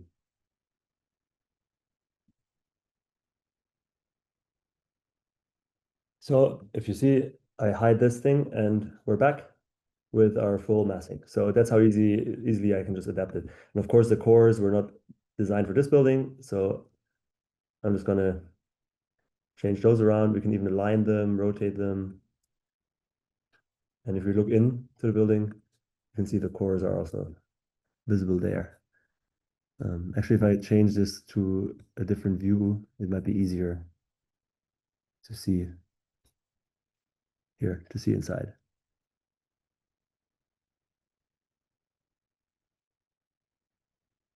So now you guys have the file again, so you can try this baking in and out and referencing the geometry for Raven. And you can even, I'm actually going to change back, AECtech. You can even take the core and like deform it so it's no longer rectangular and have some fun with that. So you can imagine this is like for any kind of like early design problem where you just want to try out a bunch of options, but you need like logic applied to it. It shouldn't just be a volume, should be a little bit more. Maybe you even need to pull out some numbers. So I'm just going to show you guys a couple other things that you can do with Raven in general, no matter what your application is. So let's cluster the core, cluster the core logic too. The nice thing is with Grasshopper, you have a really good CAD engine at Raven's disposal, right? So if there's any kind of numbers that you need to pull out of a model or something like that, it's very easy to just ask Raven. So I'm going to say, please give me the total area of the lot, the total floor area of the building, and the utilization rate of this massing. So a couple numbers that I want to know, maybe if you're in architecture or doing a real estate massive study or a feasibility study, but if you're working in structures, you just might be asking different questions, but there's always some numbers that you might want to pull out. So Raven adds these. You can see, added 3 panels for me. If I look at the panels, I can see this is actually per floor, which changes since we have different floor areas, but I might want to know the total. So please add them all up to one total instead of the area per floor. And these numbers are reliable because Raven writes a script to calculate them for you. And it's not like some hallucination from an AI.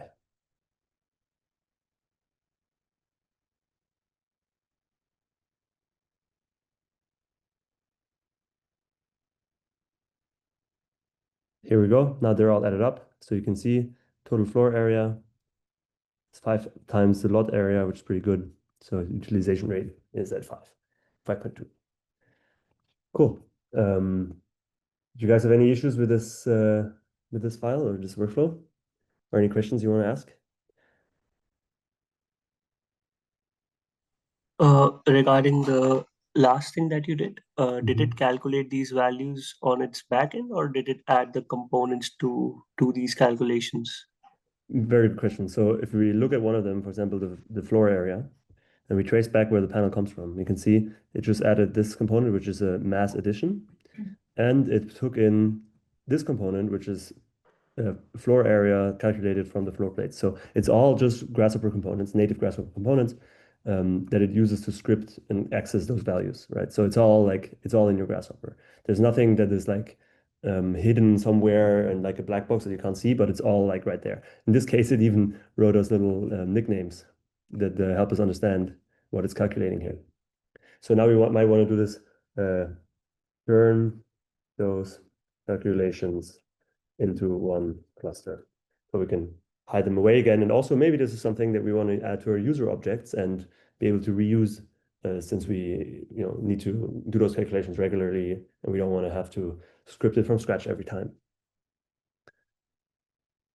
Here we go, building calculations.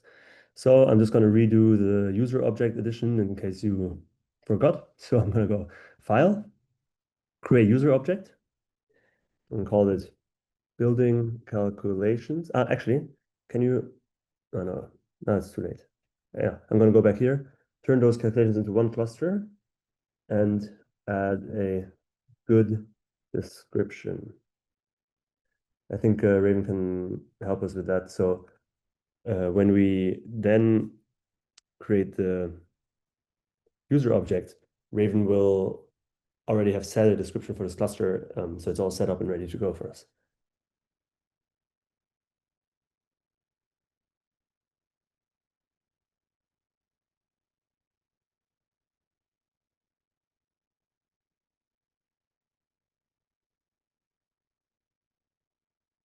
So let's try File, Create User Object. There we go. Now you see the description for the cluster is also set, which means it's basically ready to go. I can just take the nickname, put it in the name.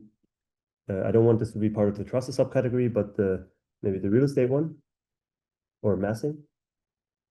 Okay, and now it's in my user objects. Here you see it's a new category, massing and building calculations right there. Cool. Any other questions I can answer about this specific workflow? I will show you guys another demo as well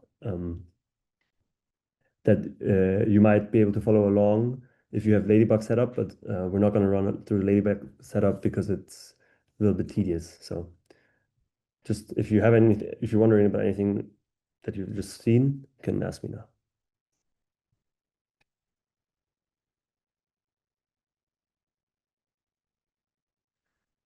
Cool. Okay. But I assume it worked for you guys. All right. And is there some people that have Ladybug set up and want to follow along for the next thing, or just let me know in the chat or turn on your camera and wave. Yeah, you want to follow along? Okay. Okay. Then I just need to quickly upload some more files. Brian, you want to follow along too? Okay.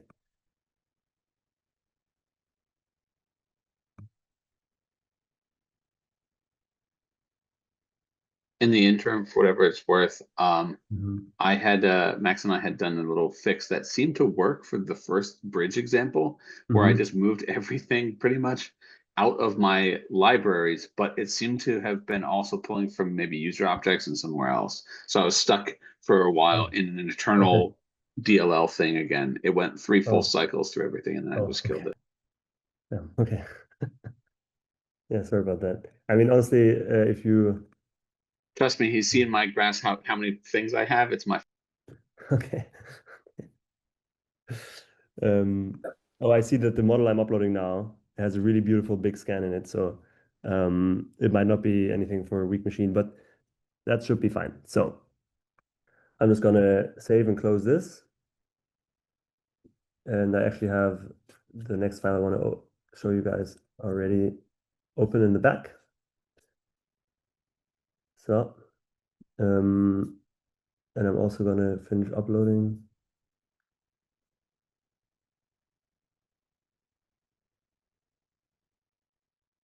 So I created a folder number 3. I'm uploading another 3DM file and Grasshopper file. So Grasshopper file is already up. The other one will be there in a second. In the meantime, I can show you guys the file. This is a cute little villa, beautiful view. We have another one of those cool scans, similar landscape to where we were building our bridge. And this is actually all about, this demo is going to be all about plugins. So we saw that Raven was using Lunchbox automatically for our diamond shape facade. Now we're going to look at the other way to do it, which is specifically selecting Ladybug. And to do this, I have a special prompt that is basically turns Raven into a specific agent for Ladybug. So I'm going to share this prompt in the chat, and then we're going to set it in our custom instructions.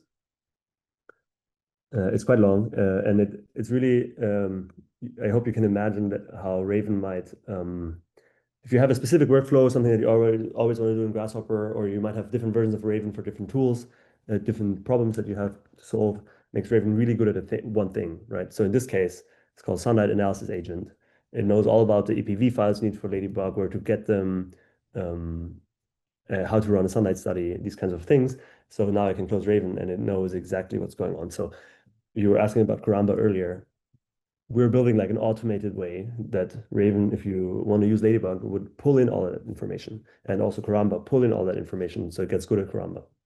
But this doesn't need to be just for plugins. It could be literally workflows. So I need to do a panelization for a high-rise building, might be a specific problem that we or you or the community together can build a version of Raven for. So right now, this versioning is just prompts, but over time, it will include specific clusters and tools that Raven can call if you turn it into the facade panelization agent, for example. Because we just noticed that right now we're doing everything from scratch, and you can see that Raven does run into issues and doesn't understand a couple things. But if that's because Raven is right now doing kind of everything, and so we're really gonna make Raven good at like certain verticals. And if you guys have good ideas for this, or you have like a problem that you think we should do a custom Raven for, or even just do it for your firm, you can reach out and yeah, we're happy to talk about that. Like currently looking for verticals to put Raven into. Okay, I think my file uploaded, so I'm gonna get started. Yeah, I don't know, my prompt should be in here. I want Ladybug selected. And then I'm just gonna say, also, yeah, of course, I have to tell you, I've referenced the geometry. So once again, just create a parameter and give it a nickname: walls, roof, indoor floor, outdoor floor. And I'm gonna rely on that. Now, when I tell Raven, please run a daylight analysis for the month of May at this site.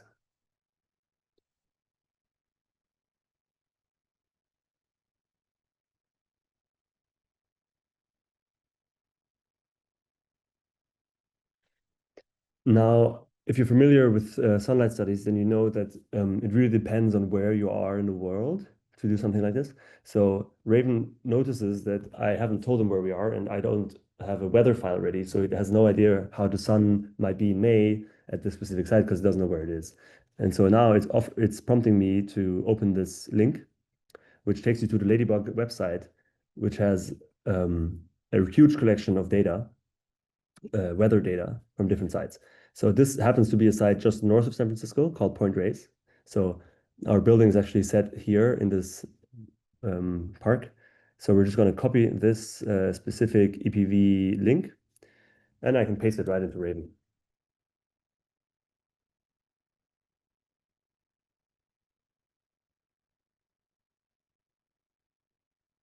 And now you see Raven thought about it. Okay, now it has an EPV file. Now it's going to run a component search, make sure it has all the tools that it needs to run the daylight simulation for us. Out of curiosity, does it have Mhm. what external links does it have? Like, because your file is named, for example, Point Reyes, could you be Mhm. like, hey, especially if you name it with like the weather stations 745 262 or whatever, 75262 or whatever, Mhm. could it be pulling from, does it have external, like what are the libraries and stuff that it's actually pulling from outside of just the Rhino Grasshopper environment? I have to run it again. Actually, it only has web search right now. So it gets this link because it's part of my prompt, right? So the vanilla Raven can do web search and it can do searches in your components. But for example, with the Karamba agent, it might get access to some forums or some lists of examples and things like that. So for a Ladybug one, you could let it search directly on this website and pull in the information, and you just have to tell them like, oh, it's Point Reyes, or maybe even write a little panel that says location Point Reyes, then it would know it. We just didn't do that yet. Like the ability to add specific searchable databases is something that we want to add as part of this standard that we're doing with Karamba. So we also have some firms that they already have kind of like internal RAG chatbots. So they have like knowledge bases that they have like an agent access to surface information. And there it's like a very like clear thing that if you want to access that with Raven, it's like super easy, right? They already have an API, they already do the search. Just hook Raven up to it, and you get all of that information inside of your Grasshopper, and Raven can like go and pick the specific information you need for your firm, maybe your standards, your site, stuff like that, and just put it in. Yeah, so that's like an obvious thing that we want to do, but we also want to do a version that is using public sites, like the Ladybug one we just saw. Maybe Raven's doing a lot of searching. Oh, it actually gave up.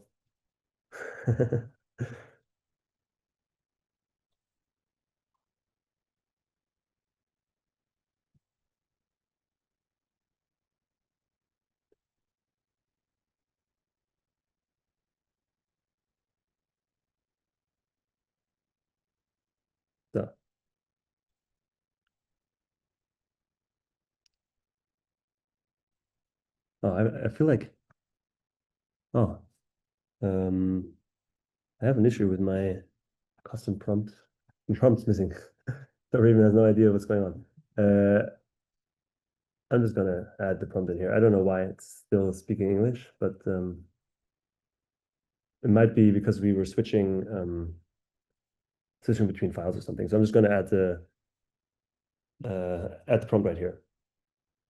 That's why it didn't do it, because now it was trying to do it from scratch. And you can see from scratch it's really hard, but with a couple of extra instructions, it's actually very good at it.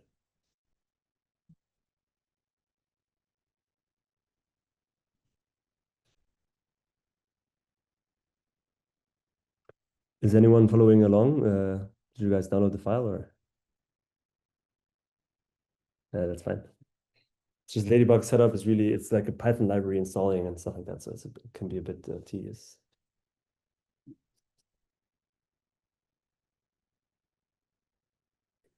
So do you add the physical context in the next step, or do you have like a component for that as well at this stage? For this context, Yeah, no, like if you have like surrounding buildings and stuff. yeah, that would be part of this. So any geometry that you want Raven to include in the analysis, you would have to just create a new geometry parameter here, and you can like select it. In this case, there's no surrounding buildings. It's just an example. Yeah. But you might want to add like a chair or something here. And then you can say, set the geometry, you name it, Just anything. roundings, whatever, and then Raven can include it. Yeah. Okay, I don't know why we're having this issue here. I think it might have something to do with the way that I opened Grasshopper. So I'm just going to go into this file. Oh, that was this. Oops. Now I just got someone. Grasshopper. No. Sunlight study. No.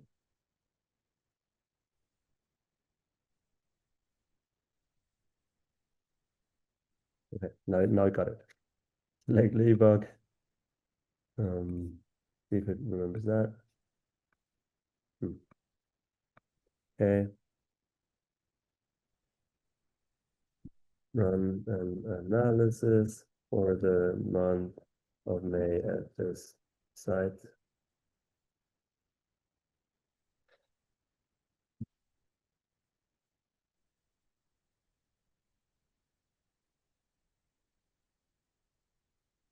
Problem is very specific that it should ask me to go fetch it myself, so it keeps asking that.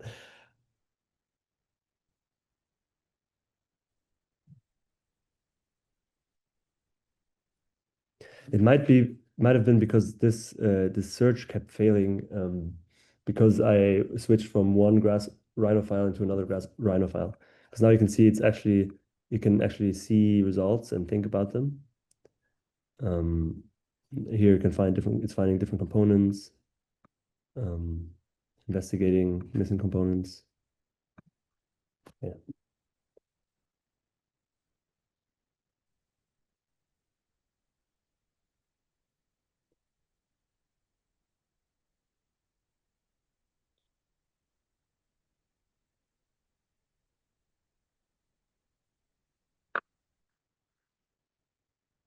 Okay, it definitely has an issue with Ladybug right now.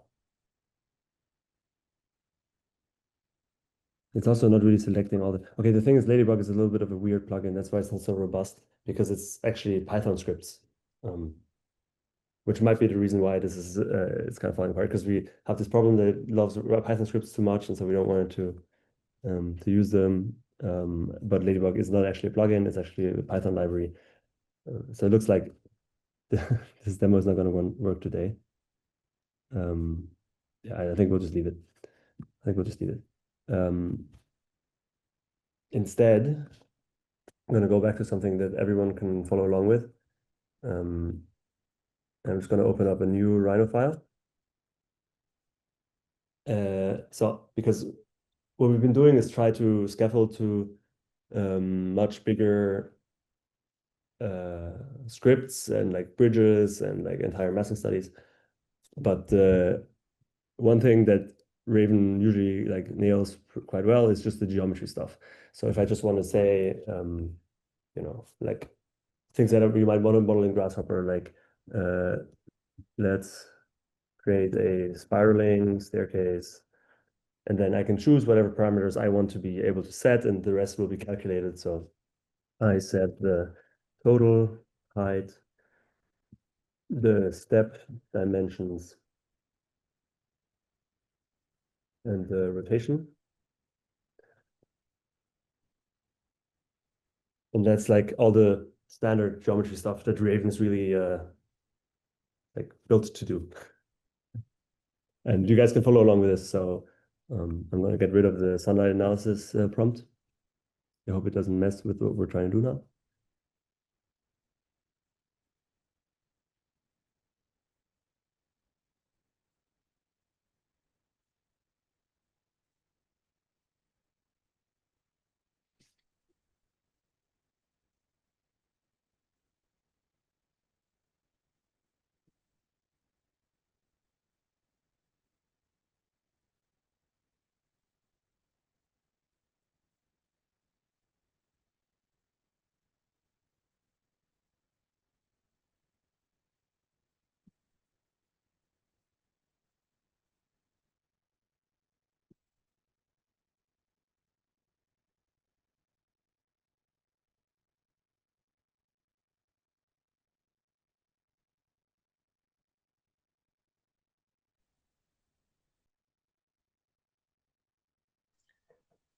Which LLM is being used at the back end here?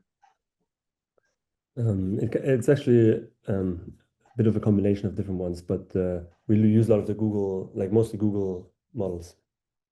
Kind of depends on plugin and not every call is the same. Yeah, but we use mostly Google models. So you see, we have a staircase. It's also much easier if we just cluster it, so we don't preview the stuff that we don't want to see. And I also see that the width and the depth seem to be flipped, so of steps are flipped. So just tell them that. It's going to fix it in a second. And then maybe also, well, actually, I don't want to cluster yet because I want to add some complexity before I cluster it away. But that's why we get all these previewed planes right now. So if we go in here, just turn off the preview for some of these things.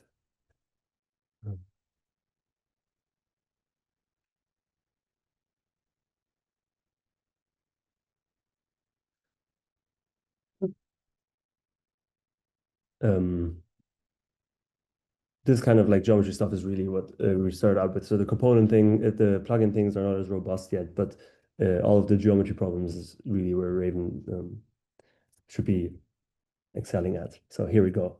Now we have a spiraling staircase.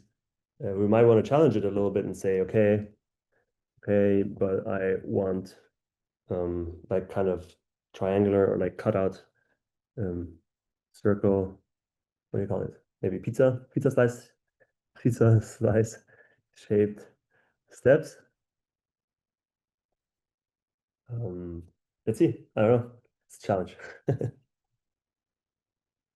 And of course, it's a parametric staircase, right? So come in here. I said I want to set the total height, set the number of steps or the step dimensions, make them deeper, less high or like higher, so we get less steps again. That's a really steep staircase.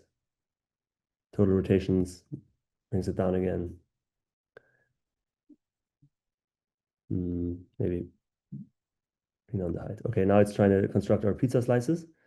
And there we go, actually. If we turn off all that preview again, here we go. We got a pizza sliced staircase. I'm going to bring it down to like a bit of a more normal or like maybe usable staircase again. Here we go. Yes.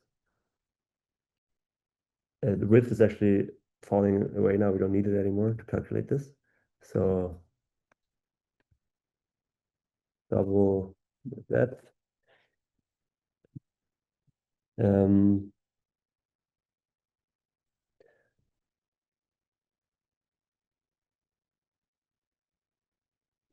So we're coming up to the last half hour of the workshop, and actually I want to go through the document with you guys that you get to take with you. It's basically reviewing all of the like best practices, the kind of stuff where like whatever you have in your component on your canvas in the context and things like this, so that when you go and use Raven on your own, you have like a guide that kind of like helps you. If you have any questions, of course, you can always reach out to us. So I'm just going to get that ready. We have a nice staircase. Raven can cluster it. And then I might want to add it to my user objects because I think this one's quite nice.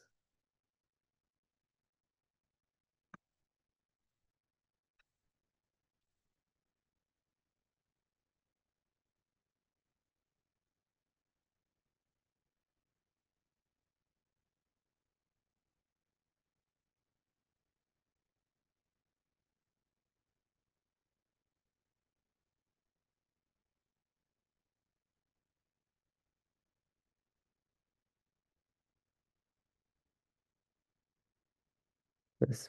Okay. So in the Google Drive folder, not in a specific like subfolder, but in the overall one, you can find this document. And it runs you through the login sign up that we did this morning. Sorry, this morning. It's morning for me. It's afternoon for you guys. On our website, how you can sign up, how you can install Raven, run it through package manager. Then a couple of things.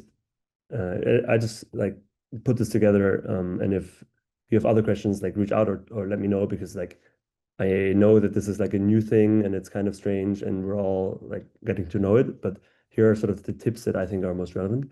So it's always important to keep the context lean, have a nicely clustered script. Don't just like, for example, don't ask ChatGPT to write a prompt for you, because it will add a really like a lot of text that is very unspecific to what you actually wanted. It will be overly specific. It will like specify every dimension of the stair and not leave any freedom for Raven to actually like construct the geometry and like infer one thing from the other. So it's better to like really have very information dense but short context. It sees whatever you have on your canvas. So remember at the start, we had an open canvas. We constructed this bit of geometry, packaged it up, and then use that as a cluster. That's also like a good strategy. Then the nicknaming is really, really important. Raven doesn't know what's in your Rhino file, and it nicknames your components for you also. So it's like easy for you to understand, super relevant for Raven to like keep context and tabs on what's going on in the geometry and also what you're referencing out of your Rhino. So for example, like the lot boundary that we used today. The chat window is linked to this exact document, so you don't want to be switching around between Grasshopper documents. Just make sure you open up a new one. We'll probably fix that soon, but it's just like right now, for example, clusters are actually live Grasshopper documents in the system that are just here instead of there. And so it gets really confusing for Raven. So right now it's just linked to this one that's open, and that's how we'll keep it for now. Just to like avoid errors and bugs. You can add images to Raven. We used a very clear image of the truss this morning, this afternoon, at the start of the workshop. The clearer your image, the more like obviously a grasshopper problem, the better Raven can do it. If you give it, I don't know, a sculpture or like a human or something like that, that's hard to do in Grasshopper. There's no inherent algorithm that you could construct from that, and so it's going to be really hard for Raven. So the clearer your structures are, the better Raven will do it, like using images. And if they're very unclear, then it gets it can be actually detrimental. So it's very useful to always point out to Raven things like, oh, the orientation is off, or width and depth are flipped, like I just did it with my staircase, right? These are like small things that we immediately notice, but they're not so clear from just the script context. So super useful to just like throw those in and use the settings tab for your plugins and so on. I think as you use Raven and use it with the internal tools that your firm might already have, you can really build up a library of user objects and things like that that will prove like really useful and sort of compound on itself, right? So you give Raven the ability to use the user objects just up here by selecting them like this. Puts it into the context of Raven. Raven knows what user objects you already have, treats them as normal components, and drags them into your script. So you on your own or across your team, you can build up a library of the things that you need and use them in your own Grasshopper ring or with Raven and sort of scaffold to a higher complexity that way. I think that that's the most successful strategy we've seen so far to get more out of Raven than you could just go from vanilla, doing everything from scratch. Yeah, use your user objects and your images. Yeah, now it's also fun to like see what Raven can do if you don't have a specific problem and you just want to like sort of put it out there, let it run for a while, go wild a little bit. So actually, I think we're gonna try that. So I'm gonna create a new file, and now I need to look up this image where this image is. But I have a cool image to get Raven to model something, kind of like the chances of success are maybe slimmer, but it's a cool AI thing and interesting to see what it can do. So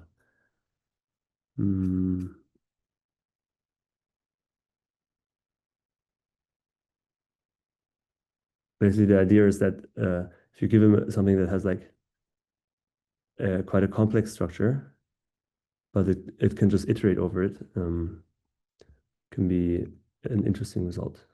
So here we go. Oh, yeah. that doesn't work. Okay, I'm going to actually upload this. So if anyone wants to follow along, it's just an image of a lamp. So this is what we're going to have Raven make. This is at the end of the workshop because it's a little bit more of a like experimental thing, but just going to give Raven this image and say, please model this lamp shade and stand. The lamp shade has ripples in several sizes and directions. Carefully model it. So this is all like a task that requires way more of Raven than what we've seen so far, because I've been trying to pick problems that we can have really like slow, like small, useful things that Raven can do, and this is sort of the like more free exploration part. And while we're looking at this, and it'll take a while, I'm also happy to take any questions. Like we're coming up to the last 20 minutes. I'm sure you guys are curious to know more. So if you have any, like, yeah, just ask away, unmute yourself. You can put them in the chat if you want. Happy to discuss anything. When you say sort of bleeding edge, it's sort of like, make those pizza stairs like pepperoni. Let's add some toppings. And so I was no real talk, but I just have two quick questions. One is with respect to the naming. I don't know if you're familiar with Elephant, but basically part of that functionality I think went into Rhino 7. But like basically with bake names and stuff like that, that's now functionally part of the Rhino document itself. We can access those names, and if so, do we just say sort of like access, like find bake name this thing? Kind of thing is my first question. You can do that, I think, through some of these components, right? You can like look, what is it called? Search model or something. Here, this one, query model block definition. No, that's blocks. I think there are ways that you can do it in Grasshopper, and Raven doesn't actually currently execute anything in your Rhino that isn't explicitly in your Grasshopper, right? So it can add components onto your Grasshopper canvas that do things. For example, query your Rhino model for tags. But it's also kind of like on purpose because I didn't want Raven, like we didn't want Raven to be something that is like doing stuff that you can't really control. Yeah. So honestly, we'll probably over time like move more into the like it can automatically pull in references from your script or something. But right now it's like everything it does is sort of like out in the open and it's on your Grasshopper file. And I think those Rhino components allow you to do that, and that's how Raven would do it. So similar to the caching that we did today. Gotcha. And then one other quick question is very high level and dumb, and apologies in advance. So like I've got it random, I like to do random bits of C# or Python, whatever it seems more appropriate for that particular exercise.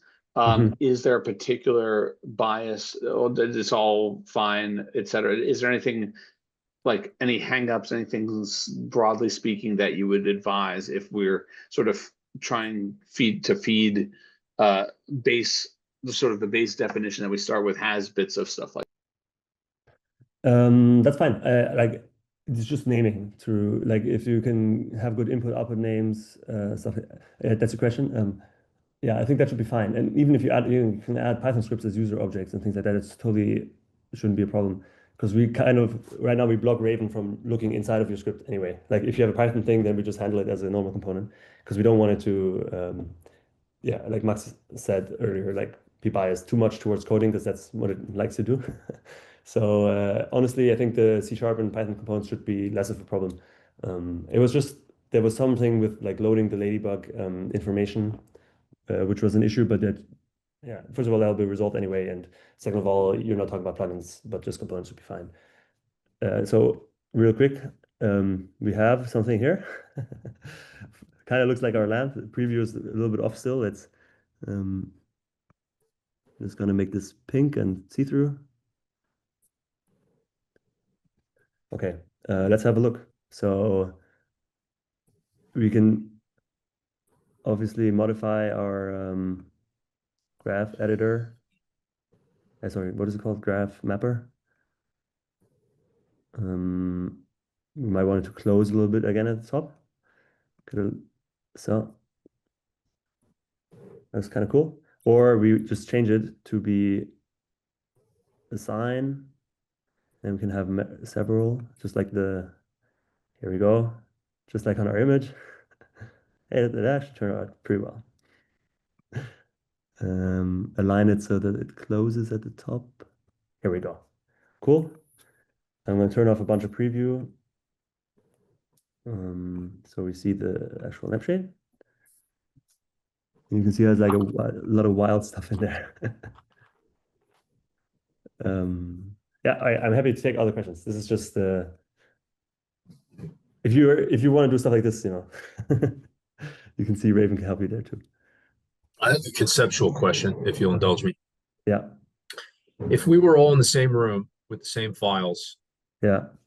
on the same computer with the same running settings, and we put the same prompts in the same order, would we end up with the same thing?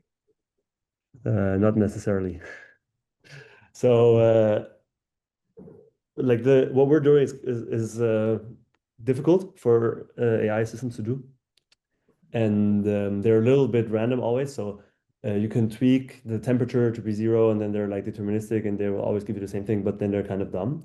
So no, it will always be a little bit different. So rerunning, like you saw, sometimes I would rerun a prompt. That's because rerunning it might give you a different result. That's just, I think the harder the problem is, the more likely rerunning will give you like another output, because the simple things would just work. But yeah, the question is no, actually. I have a question, Maurice. So what's the mechanism of this app? How does it work?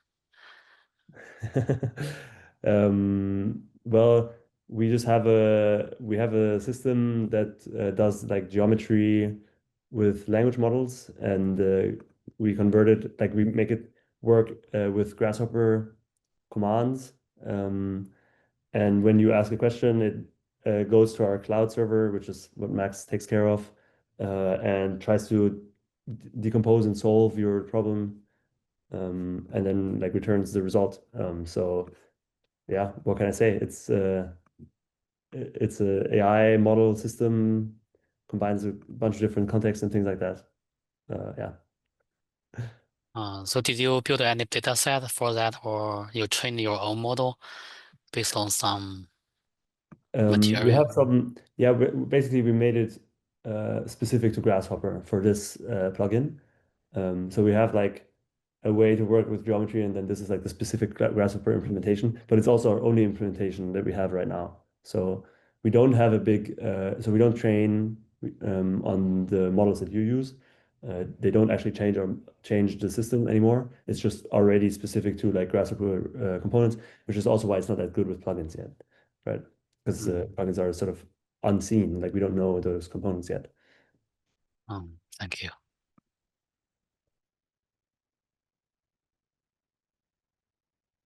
Did anyone try to build this lampshade themselves? Currently thinking hard. I did it the first time and it was a little bit wild, so I think it's because I had used the same. I actually got much further on the Lightbug bit, but but I was using that same session, and so I just sort of restarted it. Sure, perfect. Right now, I just have a circle with a bunch of points on the second pass here. Yeah. Okay. I had that too. I mean, I picked this thing because I'd seen it work before, but it doesn't always work. Oh, nice. Jason also has some cool. It's yeah. Actually, if you guys want, I can give you the exact prompt that I use, which you might have already been using, but maybe not. I'm wondering, I use double spaces, and I'm wondering if part of the variability I get is that I actually this sounds dumb, but I was actually noticing how you add commas and periods. Does that influence sort of the way it understands contextually, like that by inference kind of magic, that alchemy, that it's sort of, if you take out the comma, it doesn't understand that this is the first bit and this is a separate thing, right? Is that also maybe a thing? Maybe. Is that, you mean like when you give it a prompt and you separate it with, like the prompt is read by a language model, so that's the same. Like there's language model behind that. It recognizes a comma. It interprets things that have a comma differently from those that don't. But I don't know how big of a difference that is in its interpretation. So it sounds to me honestly a little bit like it's probably not as much of an impact as you might think, but might well be. Yeah.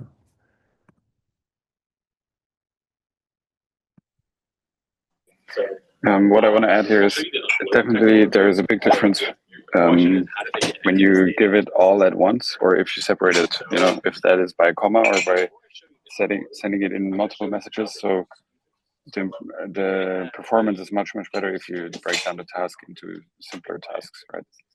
But yeah, that's in general for AI models, but also in Raven you can see that. Can I ask a couple of questions? Yeah, so you said that you also taken the information in the panels as context. So what if like I have a mesh and I have like all the mesh elements, or even a point cloud where the data is just too big? In that case, do you take the entire thing, or just actually no? The reference geometry is not so. If you think, so if you have a line referenced here, maybe like this, and then I take it in here and I say curve, and I set one curve. The curve data is referenced, but all that you see in Grasshopper is actually actually this is not a good example. Let me try rectangle. That one rectangle. You see that this rectangle tells you its width and its height, right? But it's not the actual rectangle data. It's just like a little bit of information about it. So yeah, Raven that's doesn't, okay. if you put a mesh in there, Raven doesn't load the mesh at all. It just knows that there's a mesh there. It doesn't know what the mesh is. But if the user, for example, has printed out the coordinates of all the points in the mesh for some reason in a panel component, although that's very unlikely, but still it is I think we technically have some possible. safeguards. I think we just have like some safeguards that if there's too much, then it doesn't. But usually the things that a panel displays, for example, are part of the context. Okay. Yeah. And the other question is that, so do you address any issues of data privacy? Because a lot of projects are sensitive in nature, and like in our company, we are restricted to share the data of infrastructure projects. Yeah, And in this case, you're just giving the whole context to the LLM. Yeah, that's right. Of course, I mean, this is something that we have enterprise agreements for, right? So we can totally offer data silos, any kind of data protection you need. Some enterprises even have like Azure OpenAI contracts where they have a contract with an LLM provider that hosts like an LLM that is compatible with their specific requirements if it's like very sensitive. And we can integrate with all of that. That's actually fine. Okay. Yeah. Yeah. But it's just if you use the version that you have right now, you don't get that. So the version that you have right now is probably not aligned with infrastructure level privacy needs, because it's just you can just download it and just use it. But if you come approach us, then it's totally nothing we can't solve. Okay.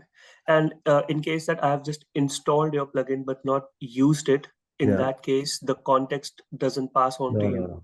No. Okay. It's only when we only look at what we need Okay. to model stuff for you. Yeah. Thank you. Of course.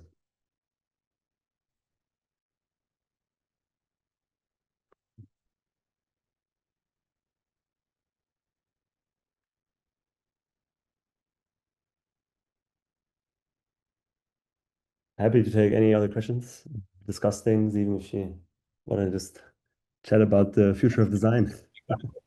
Or someone got a nice outcome and wants to share it. That would also be nice to see of any of these things we did today.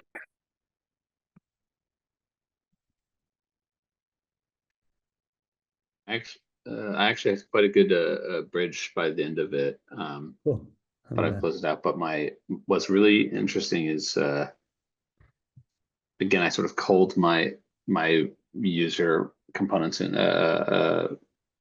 library folders, the components, user objects, components, and libraries. All that said, this particular exercise is somewhat recursively like iterating, and it's given me completely wildly different things as it just chugs. I barely even have interjected. So like it gave me a circle with a bunch of stuff and a super thick sphere and some sort of cylinders in the middle. Then it's doing something that looks like this right now. So it's quite fascinating. And I just basically, to Chris's earlier point or question, I just was entering it verbatim, the same prompt over just to see what would happen. Yeah. So Cool. it's kind of I mean, interesting. you know, that's why the last section of the paper of like this handout is called just like explore freely. Because Yeah, these are it the made kind me of tasks. wonder what are the ones that you kept in there? So you have ladybug, you have honeybee, pufferfish. You mean my plugins? Yeah, because I feel like I'm wondering if it understands the sort of I don't think this is smiley bits. I don't think it's part of any plugin, honestly. I think see it's a graph mapper that does the outline, and then it does a loft here and like scales and lofts. There's So no like machine learning component to any of this where the more you do something, the more you're training it to give you what you want. no, because that's even worse for data protection. Yeah. Not right now. I mean, the thing is, so a lot of firms have specific ways to do Grasshopper scripts. They have, formatting standards, documentation standards, and then they also have libraries of internal plugins, user cluster groups, things like this, and libraries of Grasshopper scripts from past projects. And so on a firm level, you can totally pull in that context for Raven, and it will be more like the thing that you do in your firm. So it can format everything exactly how you want it, and like the group colors and things like that. It can do draw from like previous work and add it into the current context, but we don't do that outside of a firm context right now. So maybe over time we will allow you to like build clusters and share clusters with other people, and then you can like start drawing them in. But right now, this is like in the version that you guys are using right now, which is just like the public user version, doesn't do any of that. It doesn't do any training. So using it doesn't change it. But so the one that I have, to Chris's point, where this is not a ship of Theseus type, or it is sort of a ship of Theseus type situation where we might be putting the same prompt in, but your thing is functionally actually a different version of the. Yeah, but it should be like I'm using the same as you guys right now. Okay. Yeah, no, this is I like this might have worked on yours or mine. It's just the bridge didn't work on mine and this one worked on yours. You just gotta try a couple times maybe. Yeah, but this like I have exactly the same thing as you. I don't have any specific context or anything.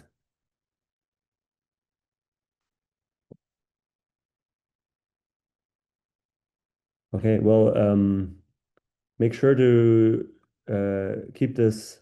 Like I don't know how long AECtech will give you access to this Google folder, but make sure you download this PDF. Come talk to us if you have any questions. If you want to, like, we keep developing this thing.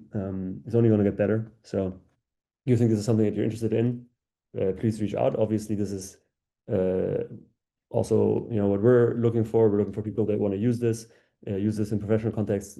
Also tell us what they need to make it more useful. That's how we even got to the point where we are right now.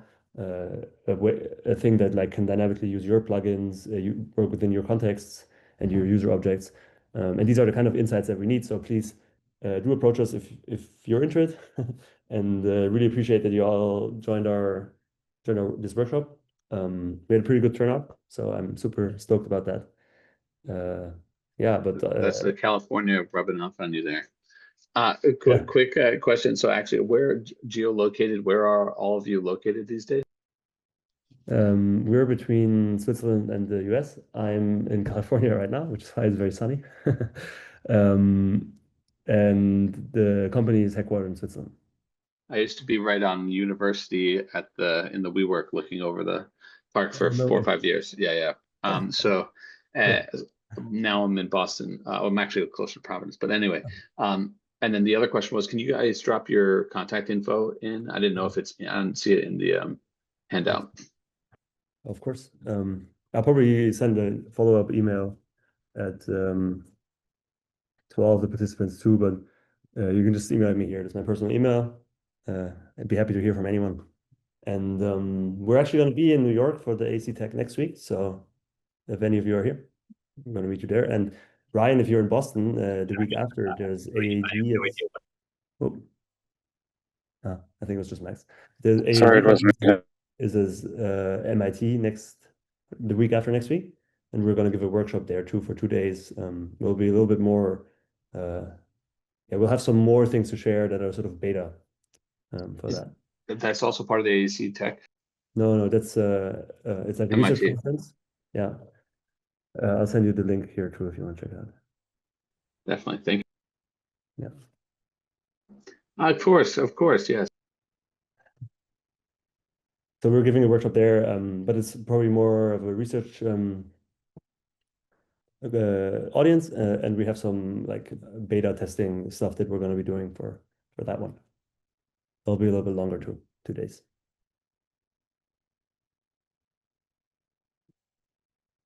Wonderful. Well, thank you all very much. Thank you very much. Thank you guys. Very great. Thanks a lot. Or Cool. I just sit down. Thanks for coming.